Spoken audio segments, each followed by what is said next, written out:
Why are we... Stop. I don't know how to fix that. I need to really look into that so I don't have to do this every single time. Stream manager.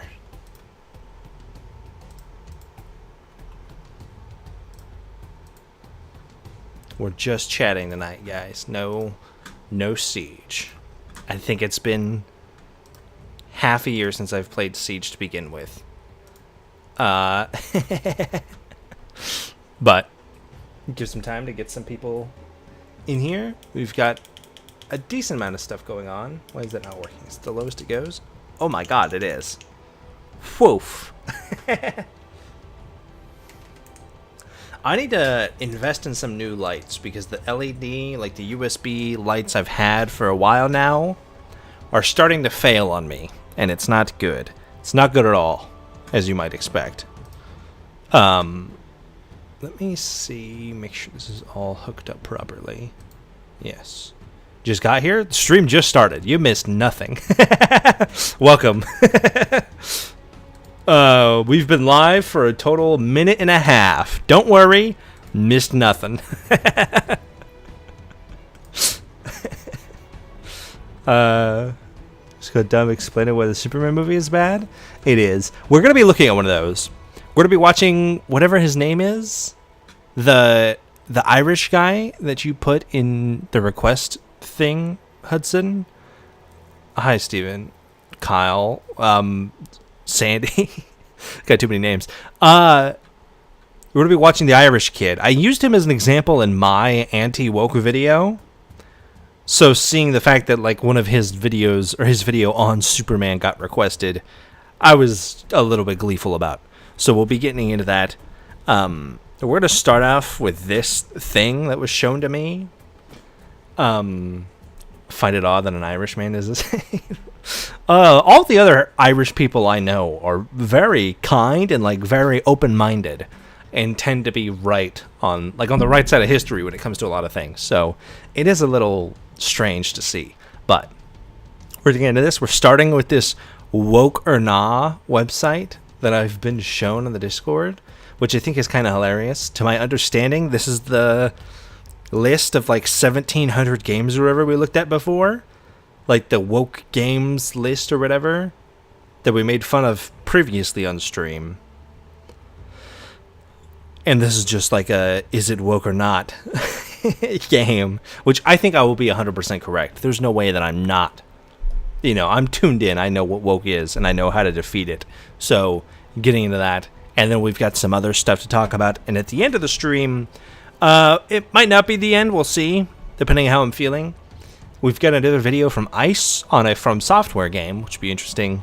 And then maybe after that, we'll play a little bit of Dante's Inferno.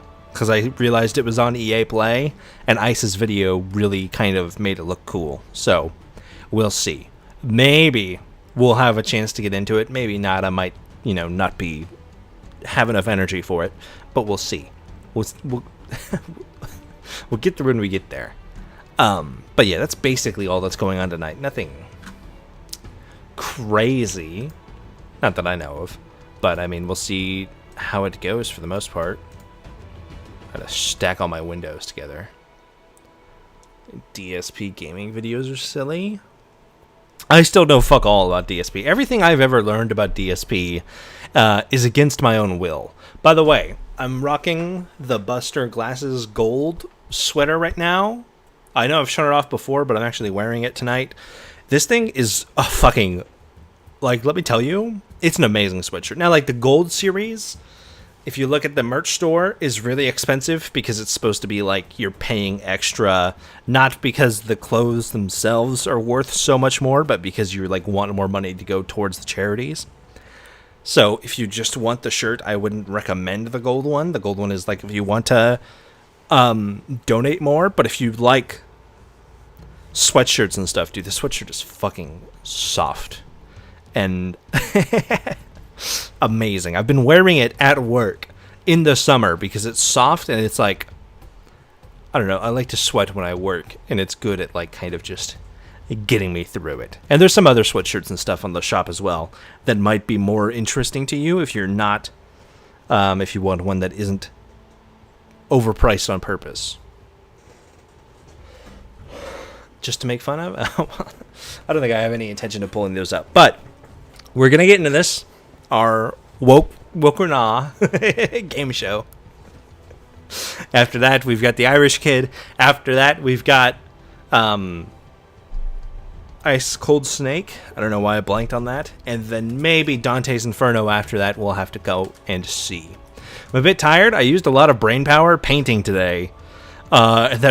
Dude, painting feathers on a... Here, I'll just pull it up, actually. Where's... Let me pull up Discord. I could show this on stream. I have the power. I have the technology. Let me just open this wide. You guys can see this is the Nexus Knights Discord server. Sorry. Cover up my own face there. This is one I've shown off before. If you're not in it, you should join it. If you go into miniatures, I post all like the Warhammer miniatures and stuff I work on. Look at that beauty, right? Like, look at how gorgeous those feathers are, those wings are. It took me a solid, like, hour and a half just on the feathers. Just, like, going through and each and every one. Because they're painted red off rip, because it's kind of like a brownish red I have going on for the bird itself, for the griffin. Because all my dragons are red, and I want it to, like, somewhat match without just being red as well. And then as the contrast, I did like a dark blue on all the barbed feather tips, and then I did a light blue on top of that. I could have gone further as well with like a counter contrast and even like some white highlights. I was dead. You could see on this model even, like I skipped half the feathers, like all the tiny little feathers that are like down towards the bottom. I don't realize talking with my hands is going to be hard when I have this thing casting shadows on my face. I need a better lighting situation that just costs money.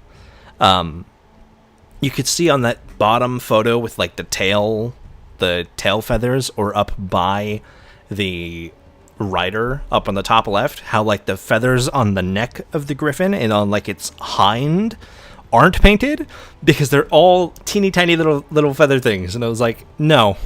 I'm not painting that much. I'll paint all the big feathers, you know what, and it'll look really nice, and it'll look really nice from far away, and you can't really tell that the small ones aren't painted when you're far away from it. But there's no way in hell I'm going through and do all those. So that's just a little self-glaze of my painting ability. And we can get into this now, just to explain where I'm at mentally. Now, I don't really have a goal for this. I don't even know how many games are in this list. I'm assuming it's like I said, I think it's based on the 1700 list of games that we looked at before that were real stupid. Surprising amount of Futanari games on there. So the anti-woke crowd really wanted to like do their due diligence and check all of the Futa games to make sure they are explicitly woke. And I found that hilarious, but I don't know how far we'll necessarily go with this, basically until it's not funny and it's more just depressing. But I expect to get a fully, like, 100% success rate on this.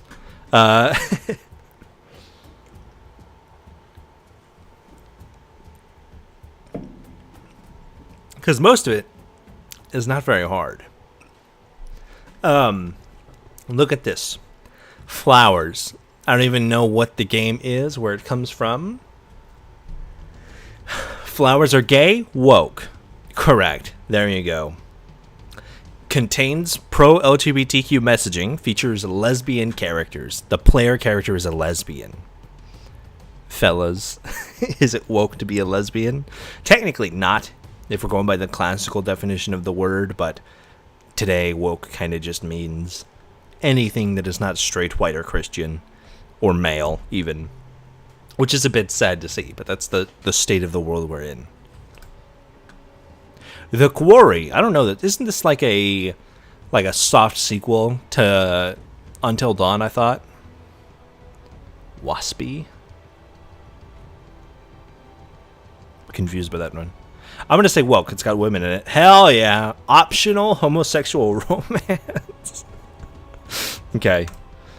Far Cry 6 is woke as shit.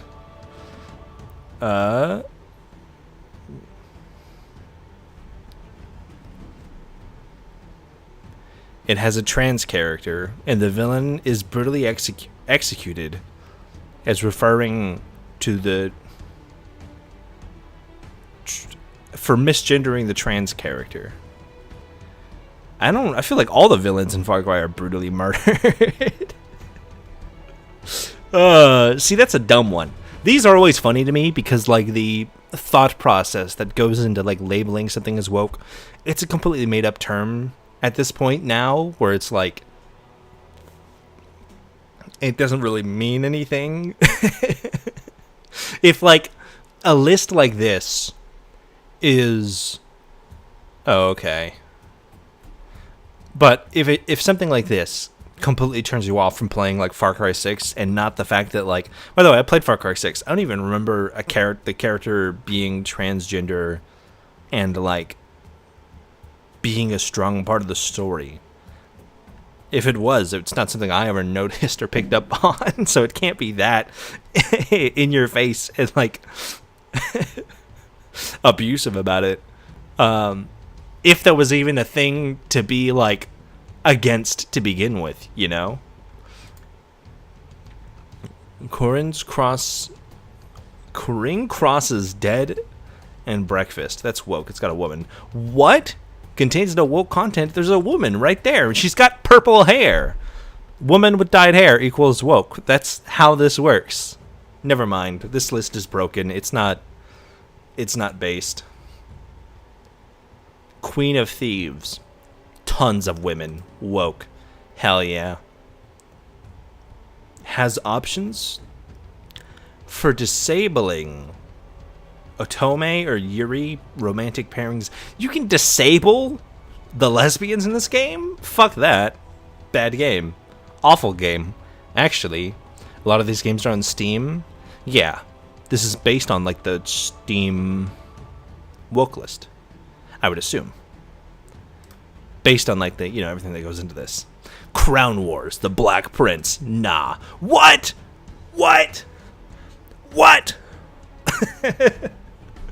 Contains overtly DEI messaging, out-of-place diversity in a 14th century European setting. Women and people of color did not fight in the 100 Years' War. I feel like automatically that's also incorrect. I also don't know anything about this game and whether or not it takes place during the 100 Years' War. It looks like a fantasy game. That doesn't look like a historical game to me. This doesn't look like Kingdom Come Deliverance. This looks like a mobile Elder Scrolls, honestly. Damn it. I keep fucking up. Toko, the Reject Demon. Woke. Yep. Full of gays. Freddy Fish 2, The Case of the Haunted Schoolhouse.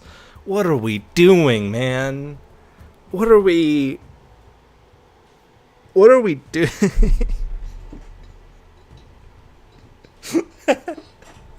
Is Freddy Fish 2 woke? I'm gonna say it's woke. It's colorful. No woke content? Shit. You know what? Maybe my thing is completely off. Bloodstained Curse of the Moon? That looks like some gamer shit. Nah. No woke content. See? I know exactly what I'm talking about. Harry Potter Quidditch Champions. That's woke. It's Harry Potter. Come on. Contains overtly LGBTQ messaging. Uses body type in place of biological sex. Pronoun selection including they them. Guys, is it gay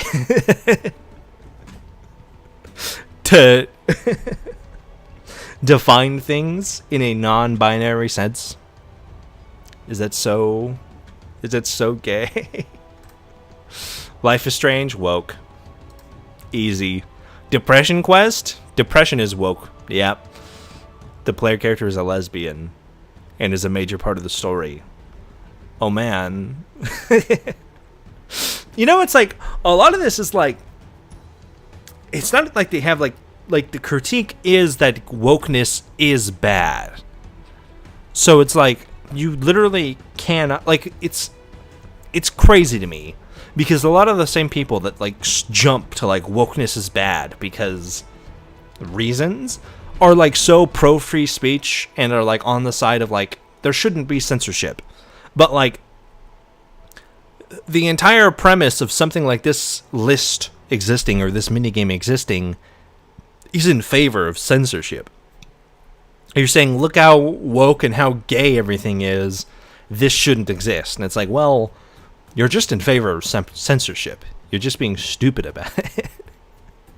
Army men in space? That's not woke. Hell yeah. No way that's woke. That's the most...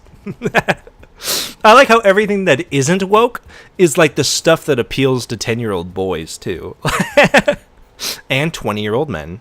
Let's be real. Plastic toy soldiers are for everybody. I just spent the last 3 hours of my day painting Warhammer minis. You know, they're for men too. But that doesn't mean that it can't also be true at the same time. The life and suffering of Sir Bronte.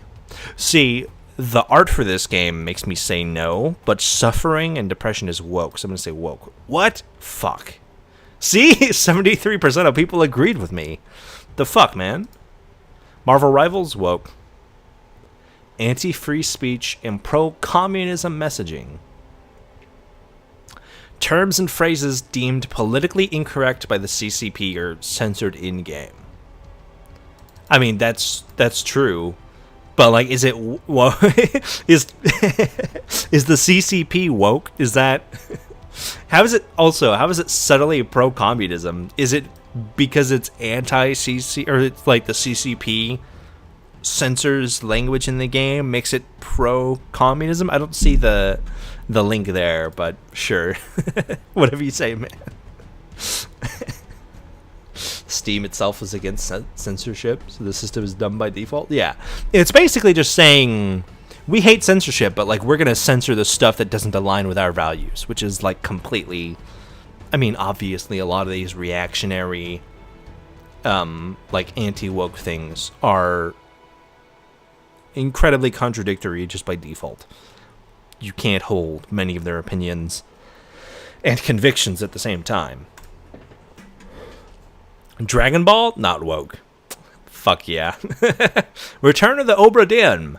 See, this one I do know. I've played this game. It's like a puzzle game with a really cool art style where you like use time travel to like track down how everyone on this pirate ship died, or what happened to them. I'm gonna say nah. What? Contains subtly DEI messaging. Despite the game taking place in the 19th century, the inspector can be female. Is it impossible to have female inspectors in... You have a time travel device! What is... That's also where, like, I don't understand the logic of, like, this game is woke and gay and whatever because there's a woman in it when there's not supposed to be. There's also like a time-traveling death watch. Like not death watch in the sense of Warhammer, like a literal watch that like time travels to the point of death.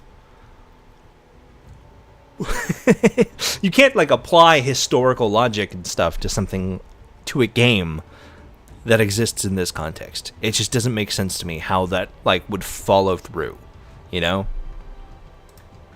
Doom 64, nope. Hell yeah. Divinity Original Sin. This is Larian Studios. This is woke. Homosexual romance options. Minor homosexual NPCs. Slightly woke. So here it's slightly woke, but other places we're going to see LGBT options, and they're going to say it's incredibly woke. Hi, Ice. Well, we're doing the part you said you wouldn't show up for. What are you doing here? You're here too early. We still have this list, and we have an Irish kid to make fun of. And then we have the Ninja Blade video. Date Warp? Silver Edition. This reads woke to me. Hell yeah.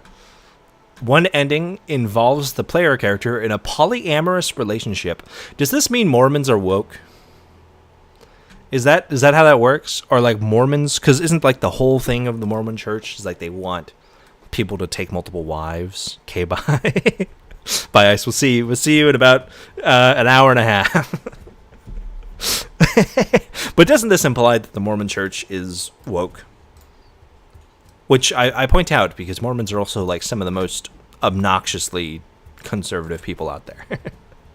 And also a prime example of like conservative, what do you call it, contradiction, where it's like you're not allowed to have sex, but soaking is totally fine. You can't have coffee, but if you want to go to the Middle East and bomb brown children, fine by me. Like, it's insane. Like, the logic that goes into it is insane. Save room. I'm going to say this isn't woke. Organization puzzle. It's all about puzzles. What could be woke about this? It's got a gun. No woke content. Awesome. Cool. Drops of death. I see person of color, 2 women, woman with glasses. What are you doing? Reading? That's woke, my guy. Hell yeah. Pronoun selection and presentation selection. Cool. Whoa. Does, like, every website that ever exists count as woke? Does the U.S. Census count as woke because you have to select whether you are male or female on the census? Like, I feel like the option, in and of itself, would be woke. If you have it, you got to make sure to take the time to go see Book of Mormon when it's in town. Is that, hold on, is it a movie or something? I don't know context to what you're talking about. It's just talk about the actual text? Talk about the actual Mormon Bible? Or is there something else? Oh, it's actually here in Oklahoma. What the fuck? But what is that? Is this a play? Gaylord. Gaylord is such a funny name. Interesting. It's a play made by Matt Stone and Trey. Oh, the South Park guys. Okay. A musical by the South Park. I will have to go and look that up. I'll have to see. Yeah, maybe. That sounds like a decent time. I've never heard of that. Call Me Sarah. This reads woke as fuck to me. Hell yeah. It features a diverse cast, including a non-binary character, guys. Stay away. Stay far away. Leave all the good games for other people to play, but stay far away. Crysis 2. Not woke. Hell yeah. EverQuest 2. Free to play your way. See, the your way thing makes me think it's woke. Woke. Heh. Do it. See it. There is a Pride Month event that features a pride flag colored familiars. Okay. Oh my god. This looks like Steven Universe. It's woke. Hell yeah. Hero Hours contract. Anti-capitalism messaging. I guess anti-capitalism would meet the classical definition of woke. Of like stay woke. In the effects that capitalism, especially rampant colonial capitalism, have had on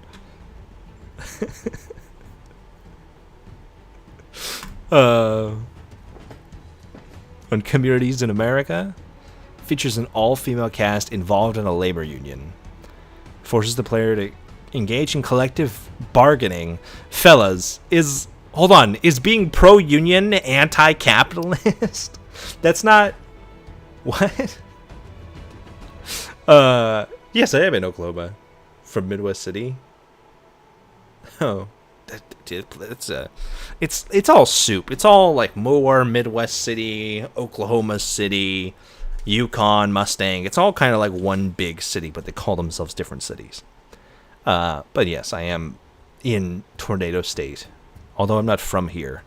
And I can't wait to leave. But also, I don't back to this. DEI, pro DEI, yeah, sure, whatever. It's got people of color and you hate that. Is being pro-union anti-capitalist? I feel like that's not.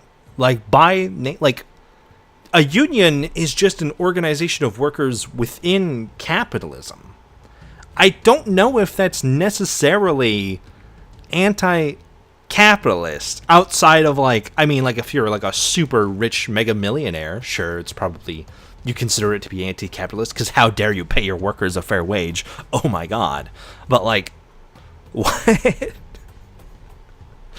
They're out here? Okay. I'm gonna have Thanksgiving with your family, Ice. It's pro workers' rights, therefore woke. Okay, yeah. See, now that makes sense. We happy few, British woke.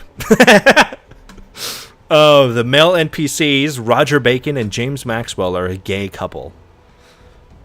Okay. Cool. I like how they call it messaging. Like, gay people existing is messaging, which is crazy. A union is pro-socialism. like I get theoretically, like, if you, the closer you are to socialism, it's like, you know, what the fuck is the terminology? Means of production in the hands of the workers, which is anti-capitalist. I get that, but that's not what a union is. Like, Foodsco is closer to socialism than a union is. You know? You look at a company like Foodsco and you look at a company like SafeMart, and it's like, these aren't... these both kind of exist within the capitalist structure. You could say one is maybe leaning in one way, but it's not anti-capitalist. Like, it's just not how that works. They see union and they think like Soviet Union, and then, ooh, scary. A normal lost phone. This is woke. Come on. Yeah. Social commentary? How dare you commentate on on society? That's like what every stand-up comedian does, but Fallout 76 woke. Come on, let's be real. Pride flags and NPCs, non-binary NPCs. Oh, how dare they? I wonder if the non-binary NPCs are like actual robots and like things that don't have binary sex. Oh, Squire's Tale. I'm getting woke. This seems like an artsy game. Closer you are, no, it's black and white. That's true. It is black and white. Spectrums don't exist. Exactly.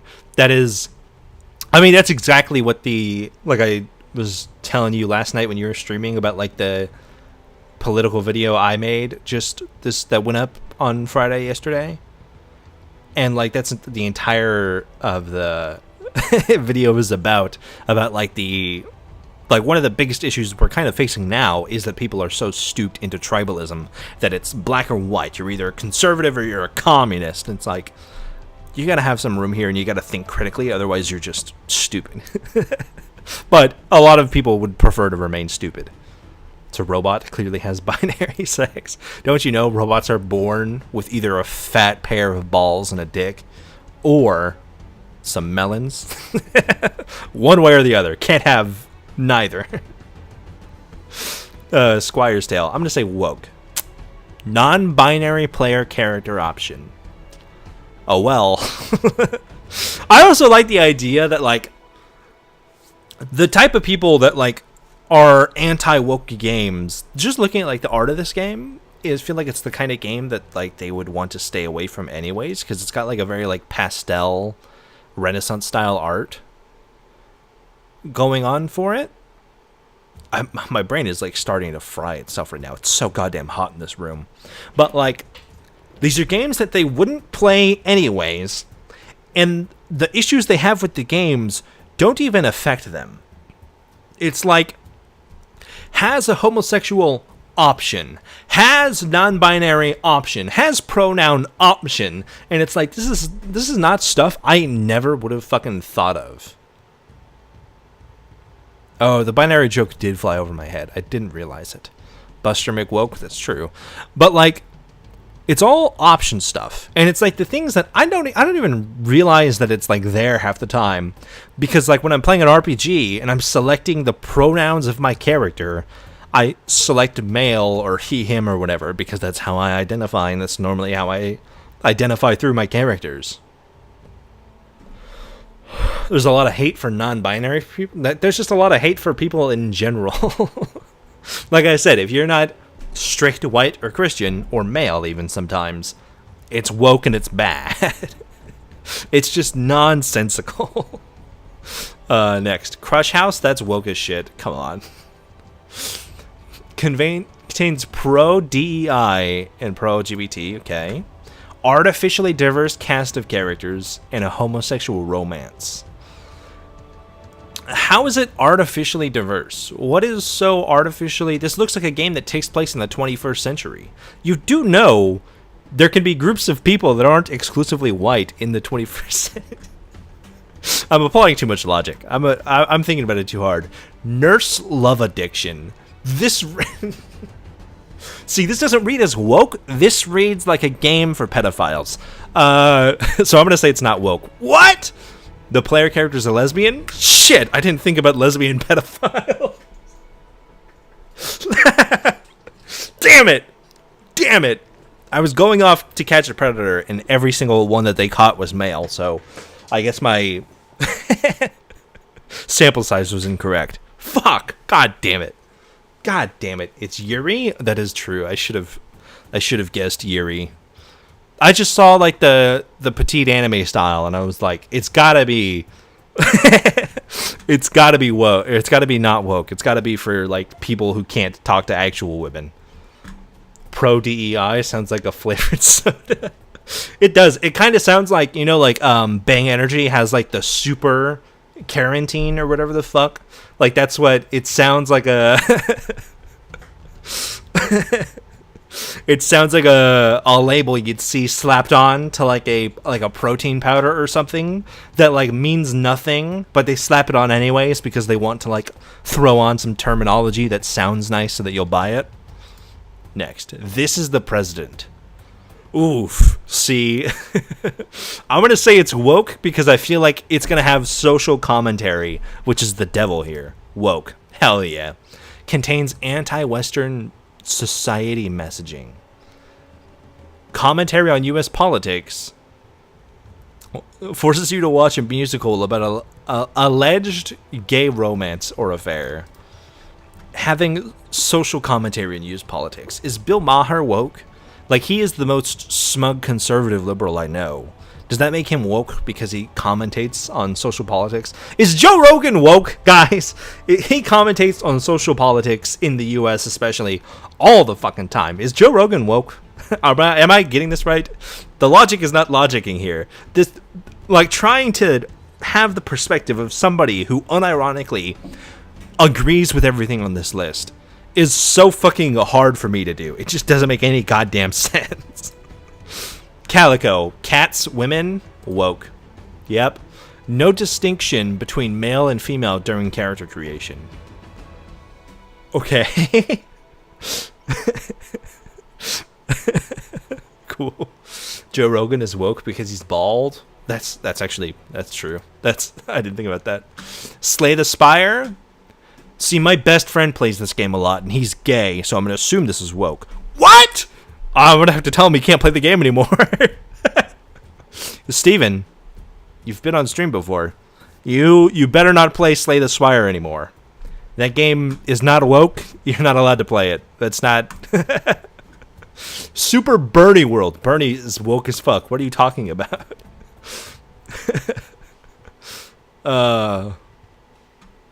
See the link for the developer's endorsement of Bernie Sanders for president. You think the guys making the game Super Bernie World aren't pro Bernie? You have to have that explicitly said. You have 400 hours and Slay the Spire? Well, guess what, Ice? You're not woke. How dare you? Although I guess your very existence as a person in the world would be considered woke to them. Which I'm sorry for, but... That is the binary in which we experience life through these lenses. Return to Moria, Lord of the Rings, woke. Allows the player to create a lore inaccurate, dark-skinned, or beardless... Hold on. Is a dwarf with a shaved beard inaccurate to Lord of the Rings? Is it impossible to... Where in the text, where in the Silmarillion, is it explicitly said that dwarves are not black? What are you talking about? This is just you hate black people. There's no way. God, imagine having this opinion unironically. Imagine like frothing at the mouth because you see a dwarf without a beard. They better add the wokest game ever to this list and not have it be... Dino Knights. Dinosaurs? In 13th century England? That's pro-science. That's like, it doesn't line up with...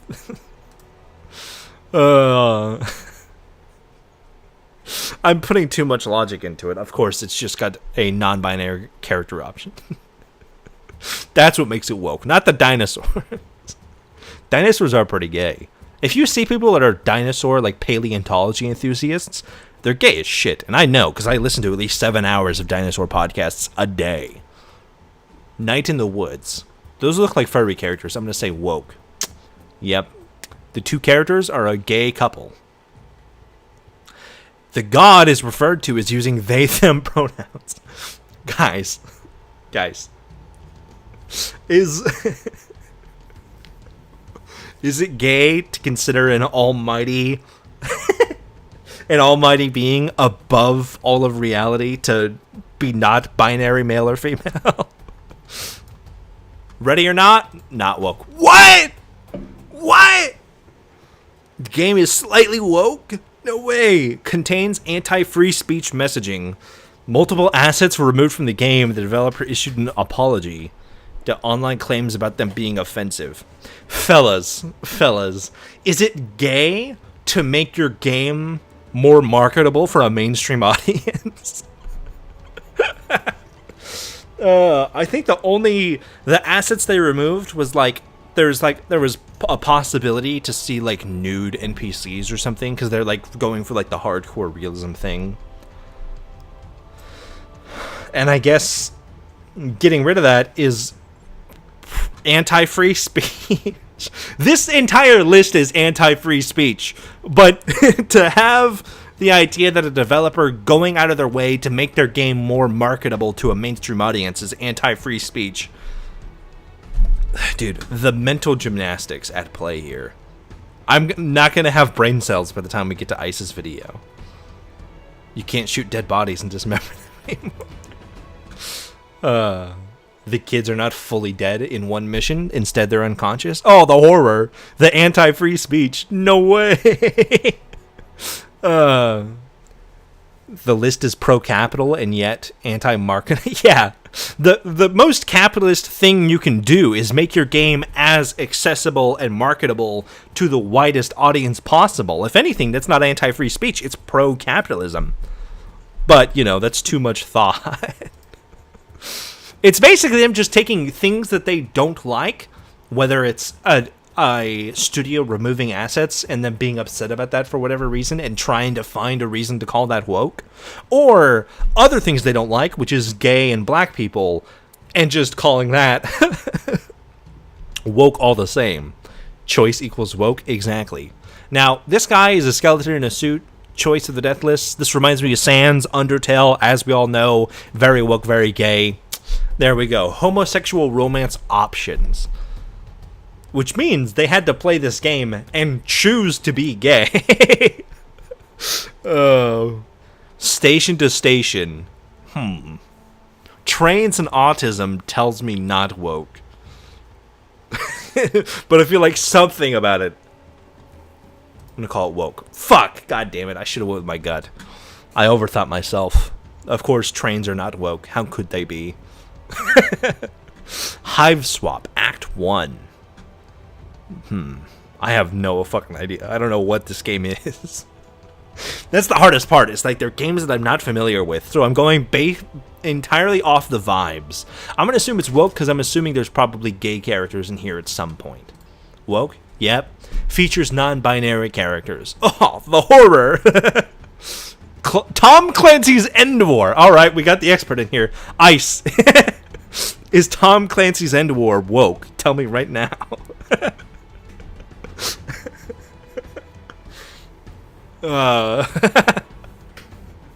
Ice, come on. It's all on you. All on you. I'm going to go on whatever you say. Is this game woke or not? Does it include people of color, perchance? Doesn't include a gay character in like the corner of one mission that you like never interact with unless you like go out of your way to talk with them. It sports a pro-European ending where they win the war with anti-US sentiment. Ooh, that would make it woke. Nah, wrong. Fuck you. Fuck you, Wikes. You got it wrong. How dare you make me wrong?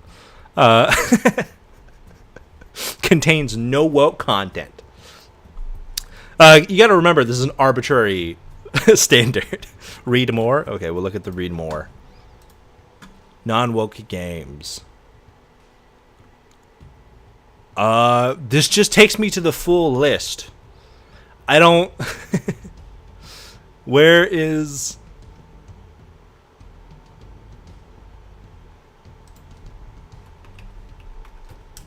Let's search End War.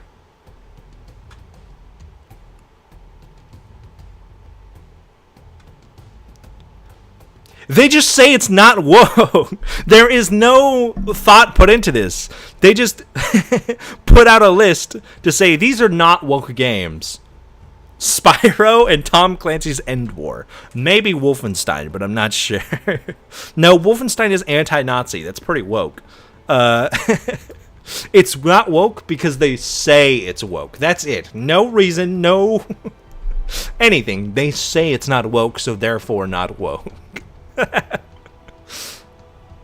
So they have to like explicitly go out of their way to dig into it to find the woke sentiment they need to apply these arbitrary standards on games. It's interesting. Rune Factory 4 Special. That reads woke as shit to me. What? I don't even know what this game is. Damn it. I saw it. There was too many colors on it. I felt like it was probably woke. 91% of people agreed with me. Spyro had censorship from the originals and had pride glasses. That is literally woke. Yeah. Metro Exodus? I don't remember anything about it being woke, but there was probably a gay character in like the corner of one map. Woke. Yep. Pro DEI features multiple female frontline combatants. Fellas, is it arbitrary to have female frontline combatants in the post-apocalypse where you're low on humans? End War is definitely woke. Does End War feature female frontline combatants? Is the U.S. military woke? Because I'm pretty sure, as of right now, we've had frontline female combatants in the military for a minute now. That's insane to me. How dare they? Does that mean... Do we have to go back and correct Andy Pants? Because he said that like the original Gears of War games were about masculinity and brotherhood, even though Anya Stroud is effectively leading what's left of the COG at the beginning of 3. The Russians say anti-capitalist phrases. Ooh, anti-capitalism. It's set in Russia. Obviously, communism propaganda. Perfect Apocalypse. Oh, dude, I hate games that are like about cats and all they do is just insert puns about cats. I'm gonna call it woke just because it makes me mad. Yep. Player character is non-binary. Who could have guessed? YouTuber's Life 2. I see a lot of characters that are diverse and have colored hair. I'm gonna say woke. Yep. Uses body type. And you have the option to be gay. Cool. Days Gone? It's a PlayStation game. I assume that makes it woke.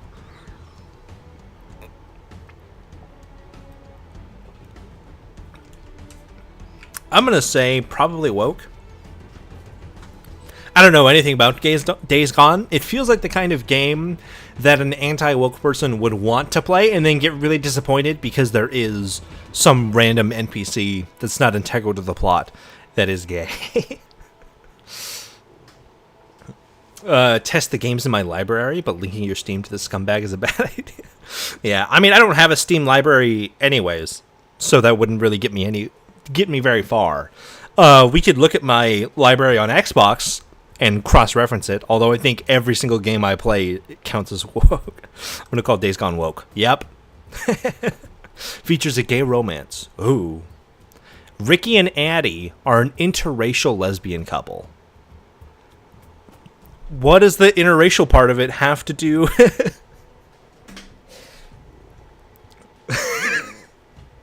Fellas, are you a drag on society if you're interracial?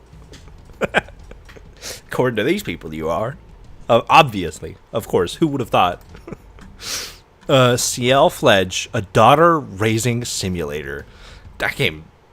Oof. Something about that title sounds really odd to me. Woke. God damn it, I was hoping it wasn't woke.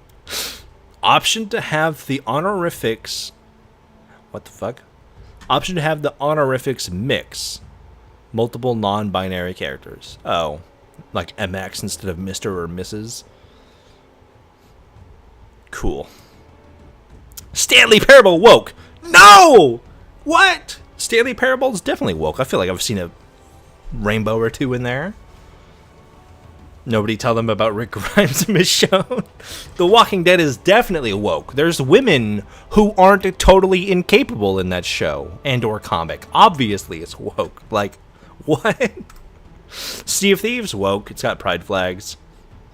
Retroactively changed the NPC Marley to be trans. I don't even know who the fuck Marley is, and I've put a few hours into that game. How... Okay. I don't know how much digging you have to do into these games to find this shit. In Stars in Time. I have no idea what this is about, but this kind of reads as like a Cartoon Network show. I'm going to call it woke. Yup. Non-binary, they, them pronouns. Obviously. Walking Dead Michonne, woke.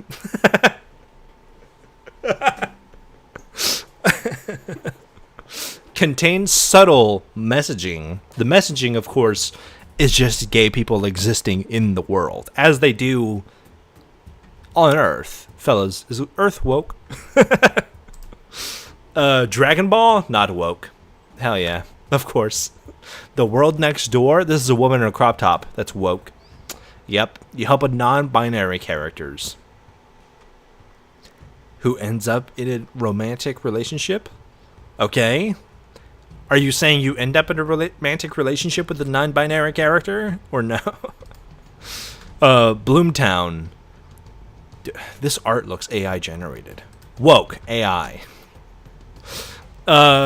Contains pro-DEI, anti-patriarchy, anti-family, and pro-LGBTQ messaging. Anti-family? Why? How? I wish they would just, like, they have, like, the link to read more here. Just put it here. Just add the text here so I can see what your reasoning is.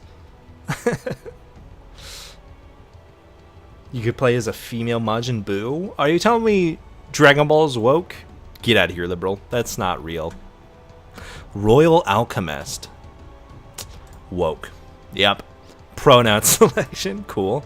Zup 4.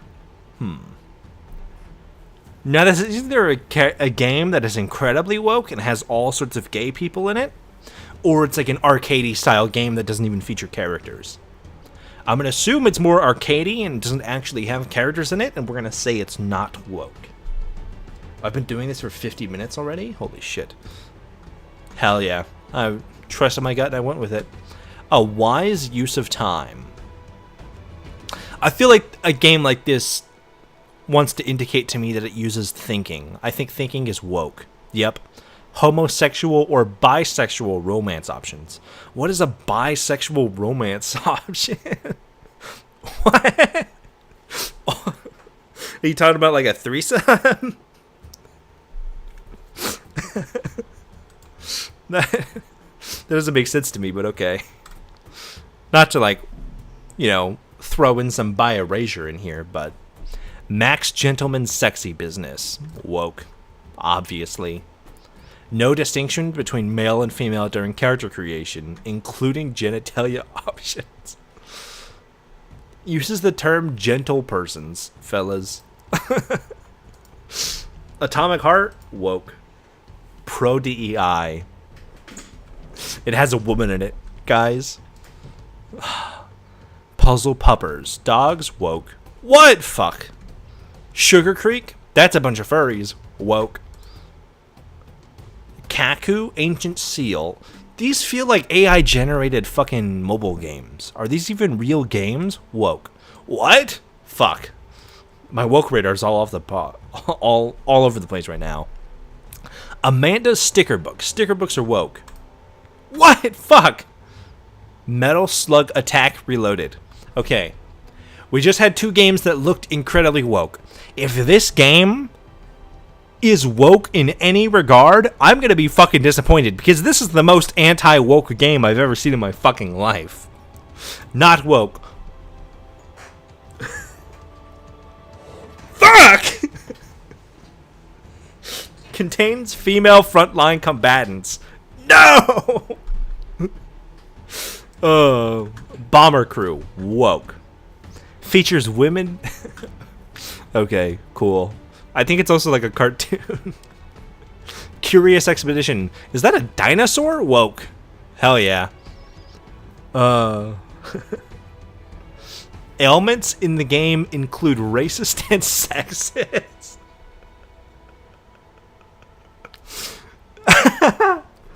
Oh my god. That's actually kind of funny. Imagine you're like playing Fallout and it comes up like, you know, when you're like doing like too much drugs and you get addicted and you get the little warning in the top right corner when you're playing Fallout and it says, "Warning, you're now a racist." Bayonetta. Woke. What? It features a frontline female combatant! How is Bayonetta not woke? You just said hardline bullocks mid-shoot the fucking game 2 games ago was woke as fuck because it featured female frontline combatants. This game, the only character is a female frontline combatant in heels. Cause boobs. That's also true, but the other characters had boobs too. They had big boobs. Like... There is no logic to it. It's just not real. Underrail. Woke. God damn it. Stuck in Time. Woke. God damn it. Dark Envoy. Not woke. Okay. Roller Coaster Tycoon Classic. Not woke. Okay. Venice 2089. Woke. Yep. Climate change. Okay. The Superlatives Aetherfall. Superlatives? I don't know how the fuck to say that word. Not woke. What? Ugh. Rex Nebular and the Cosmic Genderbender. Okay, that's obviously woke. Orcan Axe. Woke. Yep. Dialtown? Phone Dating Sim. Woke. Hunt Showdown. That's a game that reads as not woke to me, but I feel like they would have done something to like piss off the player base, that they would come up with some excuse for why it is actually woke. Woke. Yep. Pro-immigration messaging. That's like America existing as pro-immigration. Out-of-place diversity in late 19th century setting. Improbable female, black, and immigrant bounty hunters. Don't they also shoot like zombies and monsters in that game? Tomorrow for Mar. Woke, obviously. Chrono Trigger? Not what? There's a cross-drizzer. Are you telling me that Japan allows wokeness? That's crazy.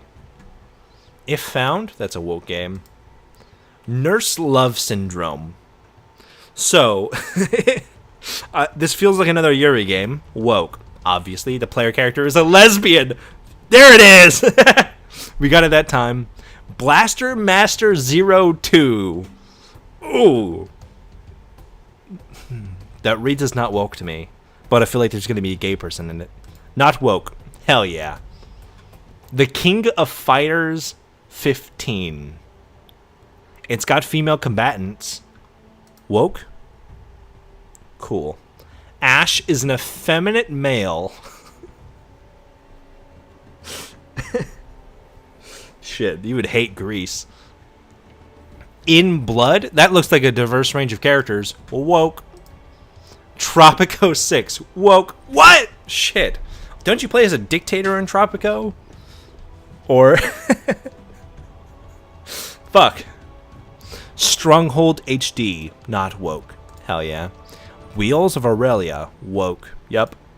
Magical Diary Horse Hall. I'm concerned about what that game is about. Woke. Cool. Nei no Kami, The Two Princess Knights of Kyoto, Part 2. Dude, what is it with anime games having such, like, insane titles? By the way, woke. Hell yeah. Transistor. Trans? Woke. Wintermoor Tactics Club. Woke. Yep. House Flipper. Okay, now here's an interesting one. Because if you paint the house in a rainbow color, does that make it woke? Woke. Cool. Putt Putt Enters the Race. This is a kid's game. Now, it depends on when it came out. I'm going to say not woke. Hell yeah. Mordhau. Mordhau. I'm going to say it's woke because there's probably inaccurate DEI something something. Yep, exactly. Fatal 12. That's women. This feels like another Yuri game. Woke. Yep. Freedom Cry? Woke. Fellas. Is a game where you play as a black man sailing around the Caribbean and freeing literal slaves from plantations anti-colonialist. I mean, it is. But is that a bad thing? Is that woke? Is being anti-slavery woke?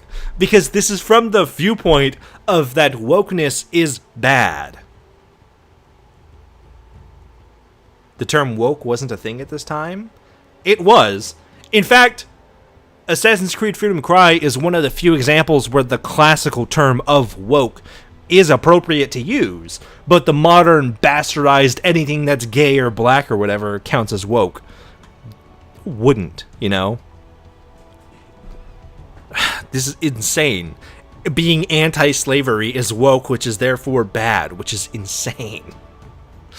I gotcha. Yeah, I mean, you could see it in, like, my most recent video. I talked about it a little bit, but, like, the term woke, or, like, stay woke, began in the early 20th century within African-American communities, and was, like, an African-American term up until, like, the last, literally, 5 years or so. Is the reverse of how the word only I'm allowed to use has been caught. Yeah, it's basically...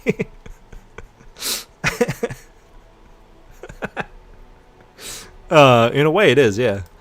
Witchy life story. Witches are woke. Come on. Dark Side Detective. Cthulhu? Woke. Yep.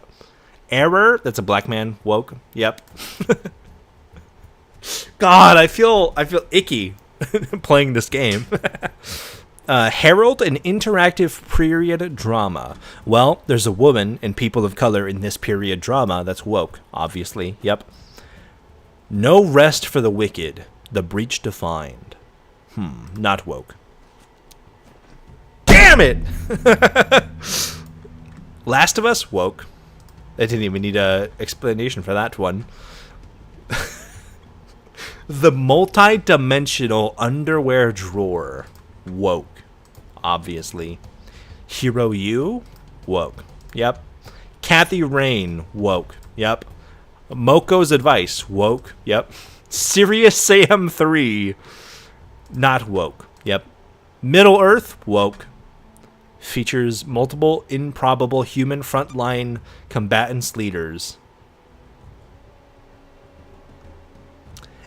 improbable female combatants in Lord of the Rings, where they have elves and demons and orcs and a piece of jewelry that makes you evil. Fuck you. Fucking State of Decay, woke. Xbox. Shovel Knight, woke. Gay people love that game. Century Age of Ashes. Oh, I'm gonna say woke. Yep. It has women in it. Teledemon, woke. Friends versus Friends, woke. That's furries. Love Ribbon, that's more Yuri, woke. Hollow Knight, woke. Borrow Trauma. Ooh. This is another game that I feel like you would think isn't woke, but it features like a woman or something in it. Woke. Fuck! God damn it! God damn it! Human females weren't allowed to fight in Lord of the Rings. Not in the militaries. So they weren't wrong, just dumb. I mean, I know that's true of Gondor, but I don't know if that's true throughout all of Lord of the Rings. Because there's definitely other female fighters.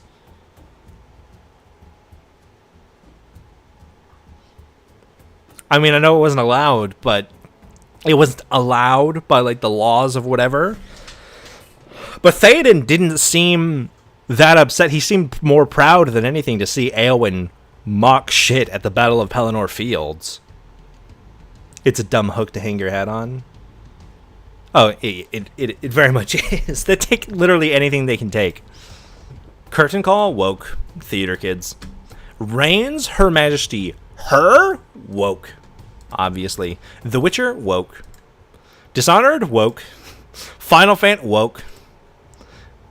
Doki Doki Literature Club, woke. Scott Pilgrim, woke. Assassin's Creed, woke. Yu-Gi-Oh! Damn it, fuck. SimCity, woke. Damn it! Tavern Talk, woke. Academy, what? That looks like such a woke game. Code Vein, woke. God damn it, I keep... No, fuck! That one's woke, furries. Kidnapped, woke. Yep. Darktide, Warhammer 40k, woke. Contains LGBTQ messaging? Oh, because it uses body type. It also, by the way, get this, has frontline female combatants. But now that it's a thing they're a fan of, like Warhammer, they're okay with it letting it slide, I guess. Dicey Dungeons. That looks like a woke game. Zup 2. Zup 4 wasn't woke. I would be so surprised if Zup 4 wasn't woke, but Zup 2 was woke. Final Fantasy, woke. Cave Story, what? Crazy. Fallout, woke. Anti-Republican. Is being anti-Republican woke? Oh, man. Orcs Must Die, woke. Damn. Fuck. Cleopatra, woke. God damn it. Gay world. This better be woke as fuck. Okay.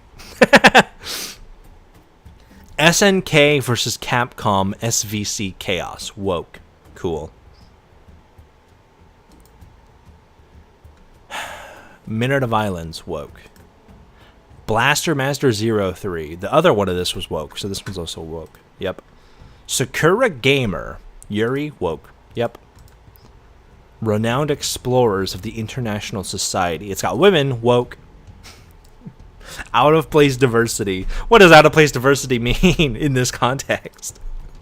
Bees Carbonite, woke. It's literally got Sally Sue right there on the cover. Project Warlock, not woke. Cool. Putt Putt, not woke. Indivisible, woke. Astronauts, woke. Yakuza Kiwami, not. Fuck, god damn it. Shadow Tactics, not woke. Watch Dogs, that's woke. It takes place in San Francisco. Best Friend Forever, woke. Seventh Circle, woke. Dominique Pamplemousse? Moose? Pamplemousse. I don't even know what the fuck this game is. Woke. Okay. Plants vs. Zombies? Woke. What? It's anti-colonial. What are you talking about? Plants vs. Zombies is woke as fuck.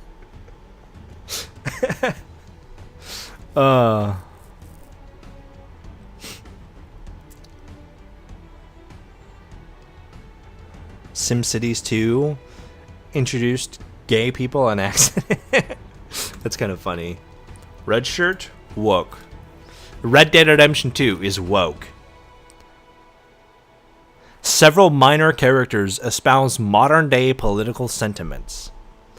Sadie Adler behaves the same way a modern-day feminist would.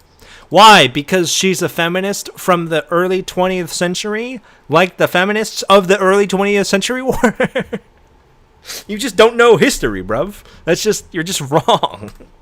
Love is Dead? That's woke. It's a game about love. Come on. Spirit Swap? Woke. Grand Theft Auto 4? Woke. It's pro-immigrant, obviously.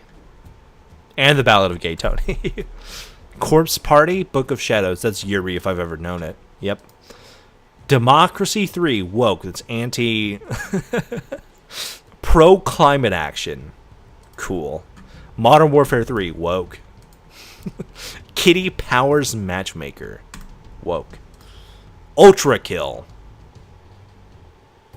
I'm gonna say no. God damn it.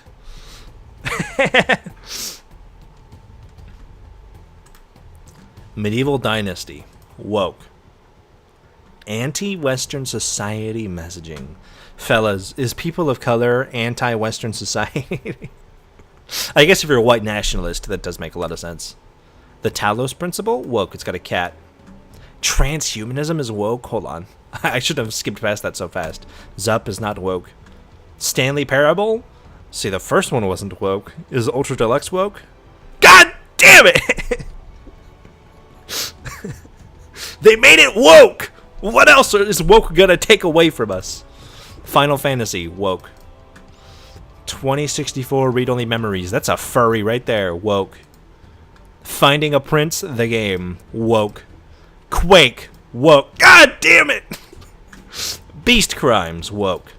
Chronicle of Robot. Choice of Robots. I don't know how I read Chronicle there. Woke. Amnesia. Woke. God damn it. Steins Gate. Woke.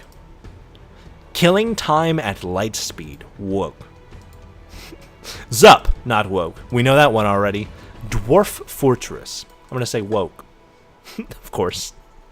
Audio Surf. Woke. God damn it.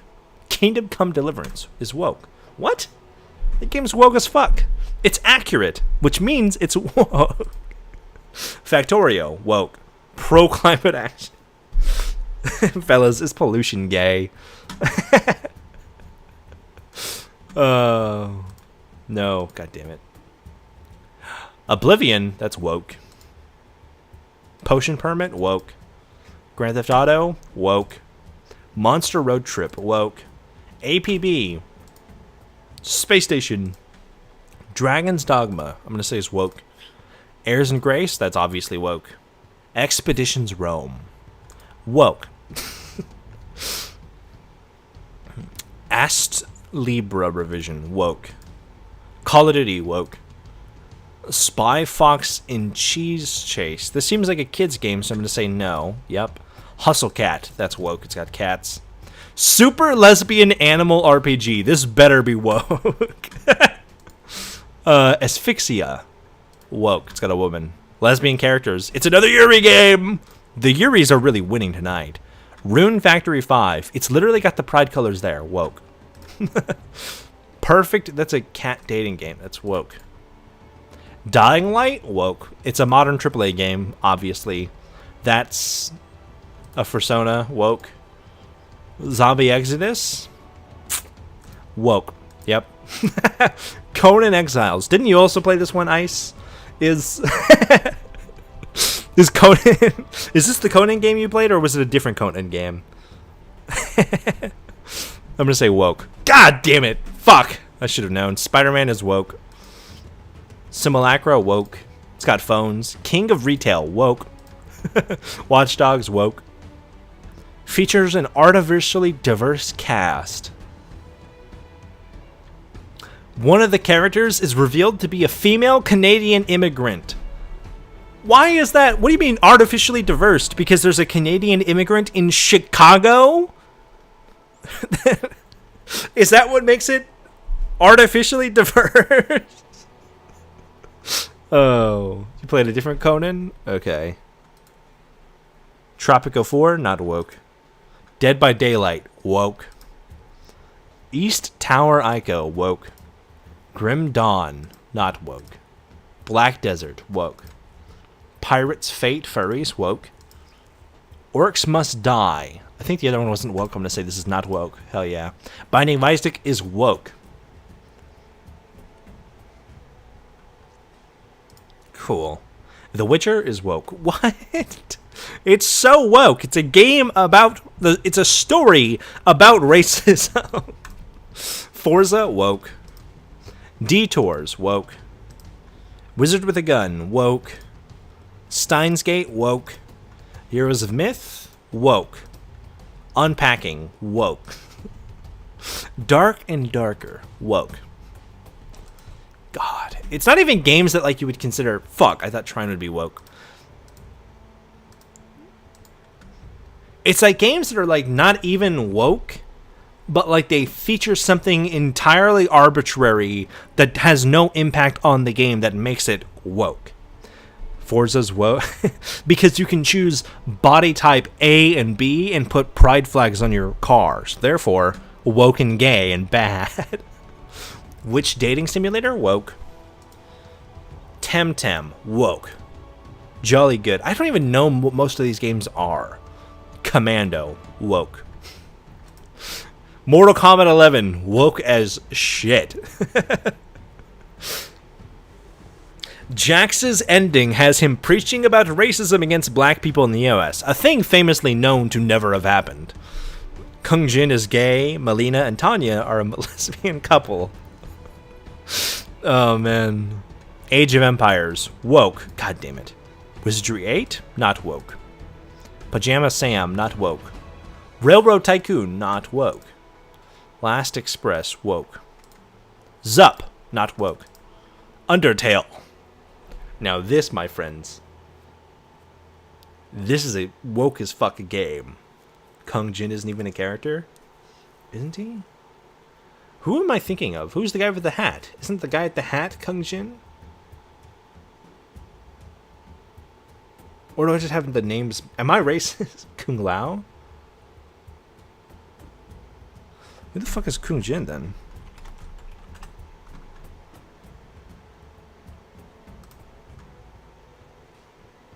Yeah, oh yeah, he's not even in Mortal Kombat 11. What the fuck? Is he in the story at all? Because they do the time travel stuff? Is he mentioned in the story maybe? If you have to go out of your way to find a character who doesn't even appear in the campaign, but like appears in like a story note or something. Dude, it's insane. Undertale's woke. Red Embrace, woke. Vampires. Assassin's Creed, woke. Ninja Pizza Girl, woke. Distant Bloom, woke. Aliens. Tiny Life, woke. Another fucking cat game. Woke. Technomancer, woke. Seduce Me, that's a Yuri game. Story of Seasons, Friends of Mineral Town. I can't tell if this is woke or a children's game. I'm going to say woke. Yep. Shovel Knight, woke. Outlast, woke. God damn it. I thought the gay people would count, or the naked people would count. Psychroma, yep. Half-Life Blue Shift, woke. God damn it.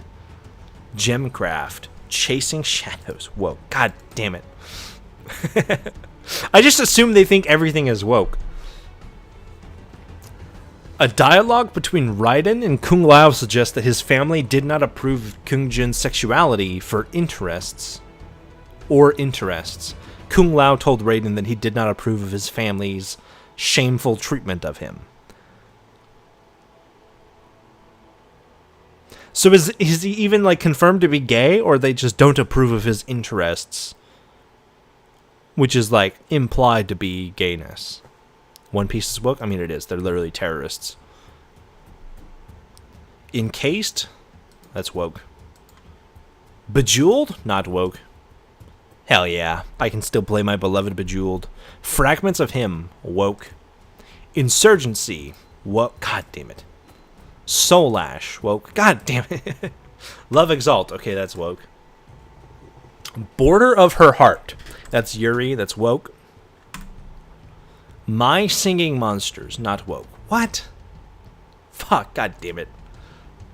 Teenage Exocolonist? Woke. Hard Space Shipbreaker? Isn't this a game about breaking down ships? Not woke. God damn it. Anti-capitalism messaging because you join a union. Non-stop TikTok scrolling. Yeah, this is... I've been going on for about an hour now. We could bring it to a halt. I'm kind of running out of steam because this is like hurting my brains. What? Trains are not supposed to be woke. Alright, let's actually get into something that requires me to think. I agree. It's maybe gone a little too long. I just had too much fun with that. This is a guy complaining about Superman. Now, Ice, I know last night on your stream you had said you'd not talked about Superman. For you and anybody else who has not seen the new Superman movie, I don't know if this video will contain spoilers. It may do, it may not. Even if it doesn't, there's a chance that I might bring up spoilers myself. So if you don't want Superman spoilers, probably peace out for the next... It's a 6-minute video, so an hour for the next hour. Peace out. Yep. And then after that, we'll get into Ice's video, which is also... It's 20 minutes. We got time for it. But without further ado, let's just jump right into this. I feel like we've had enough of our woke warm-up. I probably went on for too long thinking about it, but this is Ranting for Vengeance. I'm a larger creator than him. For the first time, I'm punching down. It feels kind of good. His hair is greasy. It is. That's not the important part, though, you know? This is a really dumb Irish kid who hates everything. I used him as an example in my most recent anti-woke video. He really hates anything that is not, like, white, which is strange. Because I see Captain Rex and Joel Miller up here on his little backdrop. Those are both... he's very charged in his racism. I have seen, yeah. He doesn't hold back from letting us know how much he hates black people, which he talks about black people in the way you hear people talk about like black communities here in America, where he constantly references like the hood and things like that. And it's like, you're a potato. You're Irish. They don't have the hood in Ireland. That's just not like, you just hate black people and you need terminology to help better express how much you hate people that don't look like you, even though you never have to interact with them ever. Like the demographic of black people, specifically African Americans, is not someone that he has to deal with on a day-to-day basis, let alone ever. Because this may surprise you, but African American communities don't exist in Ireland. But let's get into this and let's see exactly why he thinks that Superman is a cringe disaster. I did also talk about Superman and stuff. I made a whole video about it. It's a great movie. It's fantastic. I'm not going to sit here and glaze the movie. I did that in a fucking half-hour video, but let's just get into this. So, the freak James Gunn has just came out and confirmed that Soy Man is a political movie. He's not even hiding it anymore, and it's proof why this should be called Spastic Man. Get the fuck out of my sight before I demolish you. But before I get into it, if you want to help out the channel and you agree with these videos, maybe consider subscribing, supporting me over on Patreon, or following me over on Twitter. So we'll just get straight into it. James Gunn says that Superman is the story of America. This is true. Superman, famously, an immigrant, literally an alien, is kind of like the most, in most basic terms, stands for like an immigrant coming to America to make better for themselves and making the country better for their inclusion and assimilation. Bare bones. That is the base. If you consider that to be super political or whatever, I think you're stupid, but That's just what it is. That is, at face value, the most simple it is. You can take that political message further, or you can not really interact with it at all. But that's what that is. That is objectively what the story of Superman is. You can't change that just because you don't like the word immigrant. That's just not how that works. As in truth, justice, and the American way, we're all in agreement, right? He says that Superman is an immigrant that came from another place. So we're already kind of getting off the track here. Superman is an alien. He's not an immigrant. What? What do you think? Where do you think the term alien comes from? The term alien, off rip, means somebody from another place. Needs to brush his hair? Yes. We need to stop bringing up the hair, guys. There's plenty of reasons to hate this guy for the fact that he's explicitly racist. And to not pick on him for his lack of hair routine. Looks like he's on E. But, like, alien just means somebody who's from a different place. Also known as an immigrant. Because if you're an alien and you go to a different place and you immigrate there, you are, by definition, an immigrant. Just because you don't like the word immigrant doesn't change the fact that he is literally an immigrant to the planet Earth, let alone to America. That's just how definitions work. You could hate that. You could be like, you could say that's cringe and stupid, but you're stupid for having that opinion to begin with. It makes no sense outside of you really hate the word immigrant. It's like the same thing where, like, Republicans for some reason are really against calling America a democracy, literally because it sounds too much like Democrat. We are a constitutional republic. That is true. A republic is just another term for democracy. It is just a specific type of democracy. We are a constitutional republic, which means we are a democracy. A democracy that is upheld by a constitution and where we, the people, are represented in that constitutional framework. That's just... Democrat and democracy are not the same thing. Exactly. You would think so. We're at that levels of stupid now.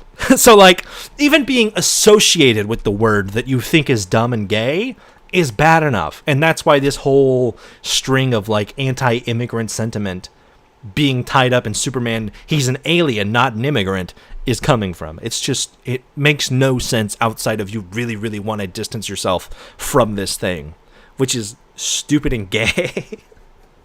Like, how gay and insecure do you have to be like, oh, he's an alien, not an immigrant? Immigrants are icky and gross. No way, Jose. That's effectively what it is. It's like the most, like, kindergarten understanding of, like, no, that's bad. We can't have that.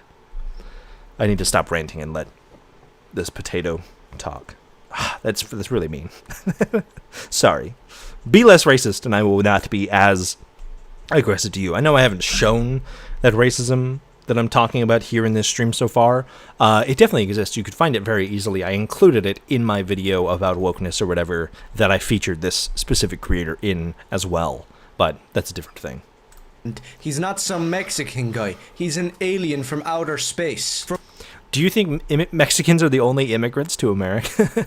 If an alien were to come to America, they would by definition be an immigrant.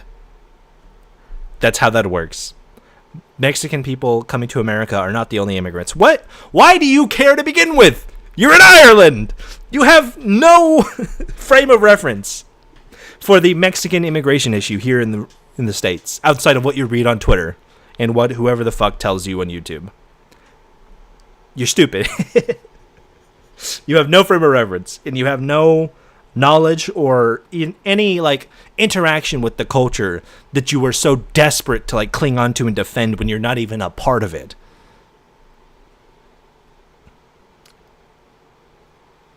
I know this guy is extremely racist when he got into a hissy fit that in Absolute Batman, Barbara Gordon is a black woman. I mean, she's been cast as... I feel like Jim Gordon and Barbara Gordon have been cast as black in a couple things. Again, like, I made this in my most recent video. Like, there are reasons you can have to have a complaint about characters being race swapped and stuff, but that requires understanding and empathy and nuance.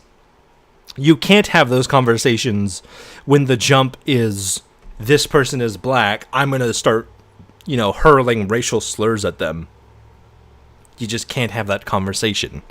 And that's exactly where we're at now. From a different planet. He goes on saying that for me it is mostly a story that says basic human kindness is a value and is something that we have lost. Now I don't know what kindness you think the human race and America has lost that you still have intact. James Gunn has no right talking about kindness. You don't think people can change? You're literally showing us a tweet from 2009. James Gunn's tweets back then were very, very awful and stupid, but I also believe people have a thing to change, the ability to change. This Irish kid is kind of retarded. That is true. I will agree with that. Kindness with his past. You are a deluded, retarded, left-wing Hollywood freak who likes. You hit every single buzzword all in one go. Good job, buddy. Kids. Nobody wants to hear your take on hope, kindness, or what America should be. And I don't want to hear your take on what America should be. You're a potato. You don't even live here. You don't go to this school. Go to your school and get stabbed or something, dude. I'm sorry, but you can't pull the I don't want to hear your take on America when you're not in America. My full red, white, and blue blood is coming out right now, man. I'm protecting my soil, my land. Castle Doctrine going into full effect. I will protect it from a greasy-haired foreign invader who wants to talk like he's coming from some place of authority, talking about America when he himself was not American. Sorry, man. Fuck you. You don't get to sit on that pedestal and have that as your point of reference. That doesn't make any sense. Imagine if I sat here and I tried to tell this guy that I know better about Ireland than he does. I mean, I might do, but I wouldn't say that because I've never been to Ireland and I don't live in Ireland. Obviously, I don't know anything about Ireland as a culture type thing outside of what I've seen and the few Irish friends I have that I've talked to and things like that. There's a place in Ireland called Shank. Of course there is. That's all they get up to, I actually don't know if Ireland has the same restrictions on firearms as the UK does. Maybe. I assume so. See? I'm proving my ignorance right there. But at the same time... especially do not want to hear you telling lies about what Superman is. We see again from the... telling lies? He isn't... That's just what it is. That's... same article, he says the same bullcrap calling Superman an immigrant, but also he just admits it, saying yes, it's about politics. So immediately you failed at making a Superman movie because this is the most hilariously bad flop before anybody knew it was even about politics. I say it all the time, even if you are a libtard, maybe you can watch Superman and say it does suck, all politics aside, but now that this vile piece of crap has just admitted it, it adds another layer of garbage to this pile of trash. Really, I don't think he understands how bad of a move this is. It's already terrible enough that Superman is a crying, handicapped bitch who gets... Sorry, you're telling me the guy named Superman is a man? And does things other than aura farm in an exploding building, letting hundreds of civilians die? This is my favorite representation of Superman in a movie. For the record, I love this Superman movie. It was fantastic. You just want Homelander. If you just want Homelander or Omni-Man to be Superman, hey, that's fine. Those characters exist for a reason because there's people who like those characters more than Superman. I don't have an issue with that, but that's not what Superman is. Nobody tell him that Superman's creators were Jewish immigrants. Exactly. Yeah, that would fucking break his brain. It's kicked around by dogs, women, and start... It's a super dog. Of course it kicks him around. What are you talking about? Starts having an autistic breakdown in front of Lex Luthor, Lois Lane, and his own dog. And everything else... Hold on. An autistic breakdown in front of Lex Luthor, Lois Lane, and his own dog. And every... When does he have an autistic breakdown in front of all three of those characters? The scene you're trying to show us that in reference to his breakdown is him having a breakdown in front of Lex because Lex stole his dog. He has an emotional conversation with Lois, I guess, if you want to call that a breakdown. fellas, is it gay to be emotionally available with your girlfriend? I mean, I know, obviously, we're, getting the frame of reference of somebody who's never been involved, but, like, you're just dumb. Everything else in the movie is absolutely ridiculous, especially Green Lantern, which we'll get to in a second, trust me. But I am curious if he's actually seen, because he didn't say from the onset if he's seen the movie. He did the same thing with Ironheart, where he said Ironheart was awful, and he said that she was some black girl from the hood. And then immediately after was like, I haven't seen Ironheart, but I know. And it's like, what are you talking about?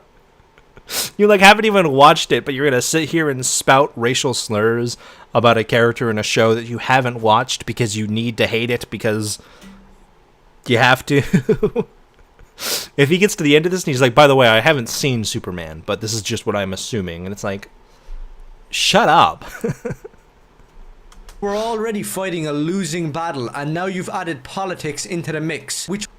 I mean, I feel like most comic book heroes are political by the very virtue of standing up against injustice. Not the Injustice comic book, but like the idea of fighting injustices in the world is political to some degree. Whether or not it's popular in the political realm or unpopular, it's still political. That's kind of just how that works, It's always been. If you want to say that Superman was never political, you're just brain dead and you don't have the ability to critically think or think for yourself because you're just regurgitating the same things that other people have told you to say. Was there the entire time. For all the people lying saying that it wasn't, you're retarded. From the very first trailer, this has been political. James Gunn starts talking bull again here, saying something that somebody at the head of DC should never say. James Gunn names the 3 moments that don't need to be seen again in a comic book movie. He says he doesn't need to see the pearls in a back alleyway when Batman's parents get killed. You do? It's the basis of the character? Yeah, sure. We need the context to understand how Batman, Spider-Man, and Superman get started. But we've had so much Batman, Superman, and Spider-Man movies introduced to us in the last 10 years, 20 years alone, that any audience going into a Superman movie and not understanding Superman's origin story of him leaving Krypton and landing on Earth, or of Spider-Man getting bit by a spider, or Batman's parents getting gunned down in an alley. If you go into a Batman movie and you don't even have, like, even if it's your first Batman movie, and you don't have the tertiary knowledge of Batman's parents getting shot somehow, I think you're stupid. But it's not something that's, like, necessary for a film to include. Especially at this point where we have such a media-savvy and, like, comic book-savvy audience, even in the mainstream today.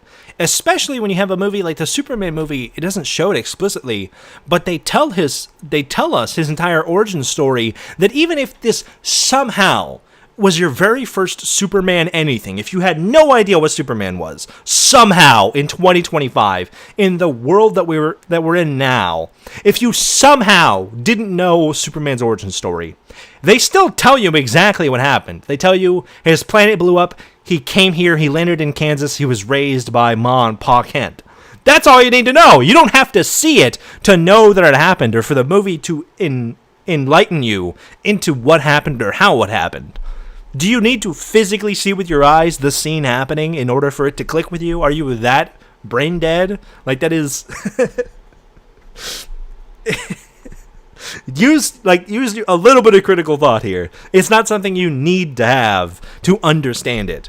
The Tom Holland movies never showed Spider-Man getting bit by the spider, but we understand Spider-Man enough that we don't need to see it to understand the rest of his story,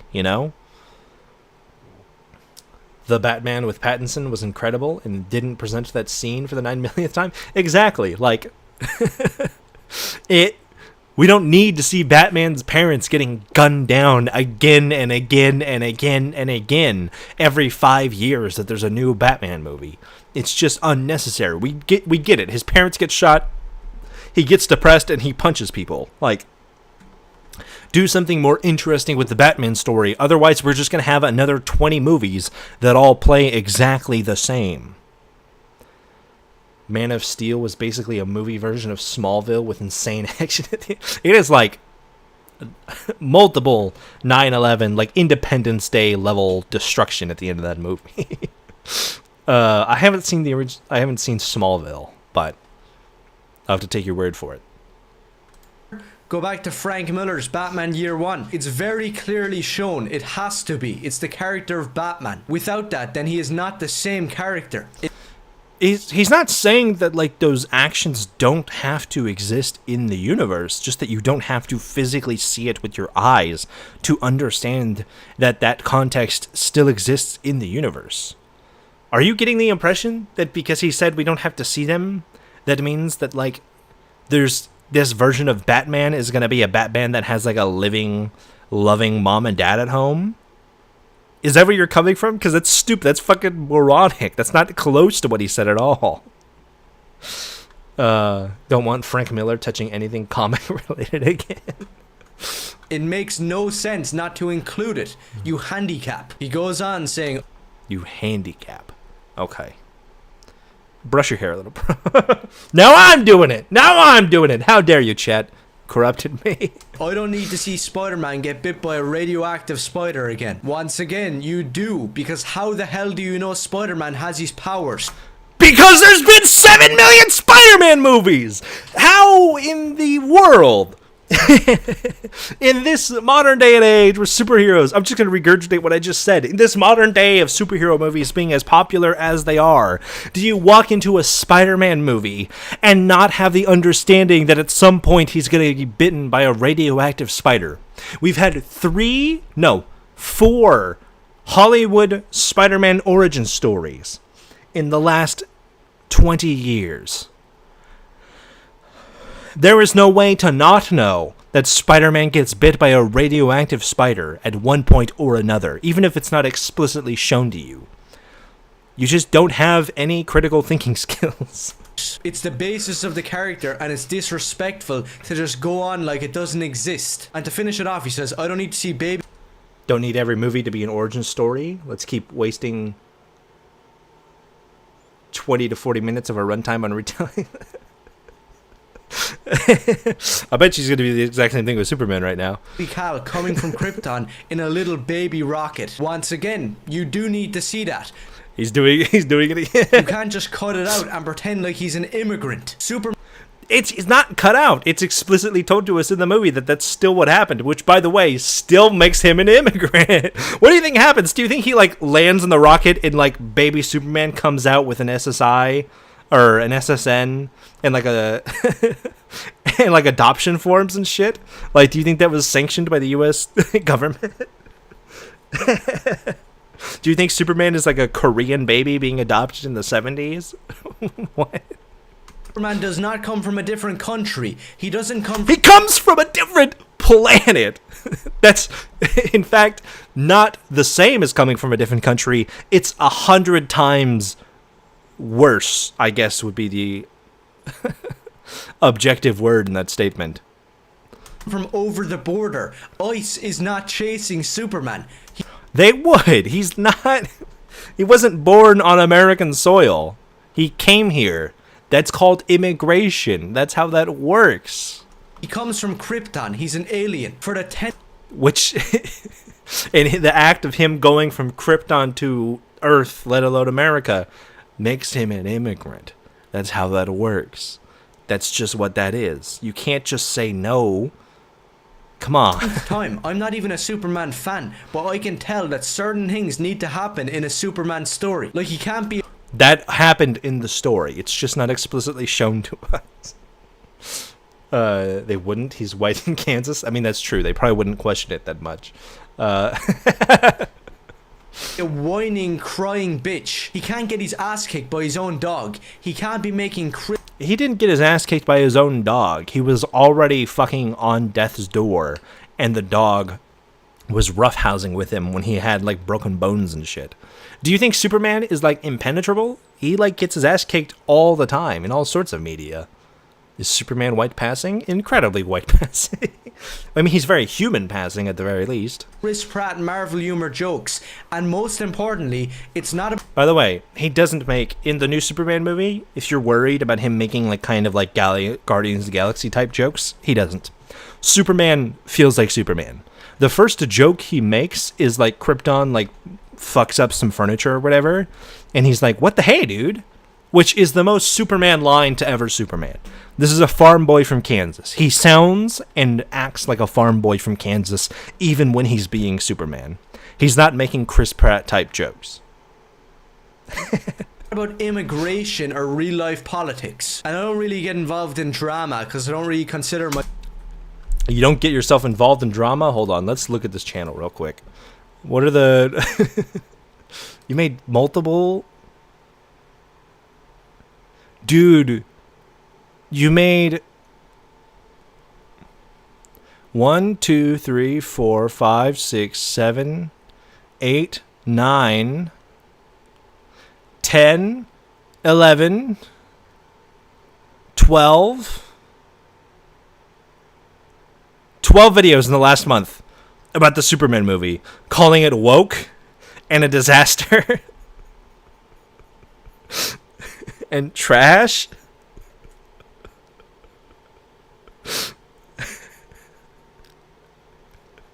I don't get myself involved in politics a lot.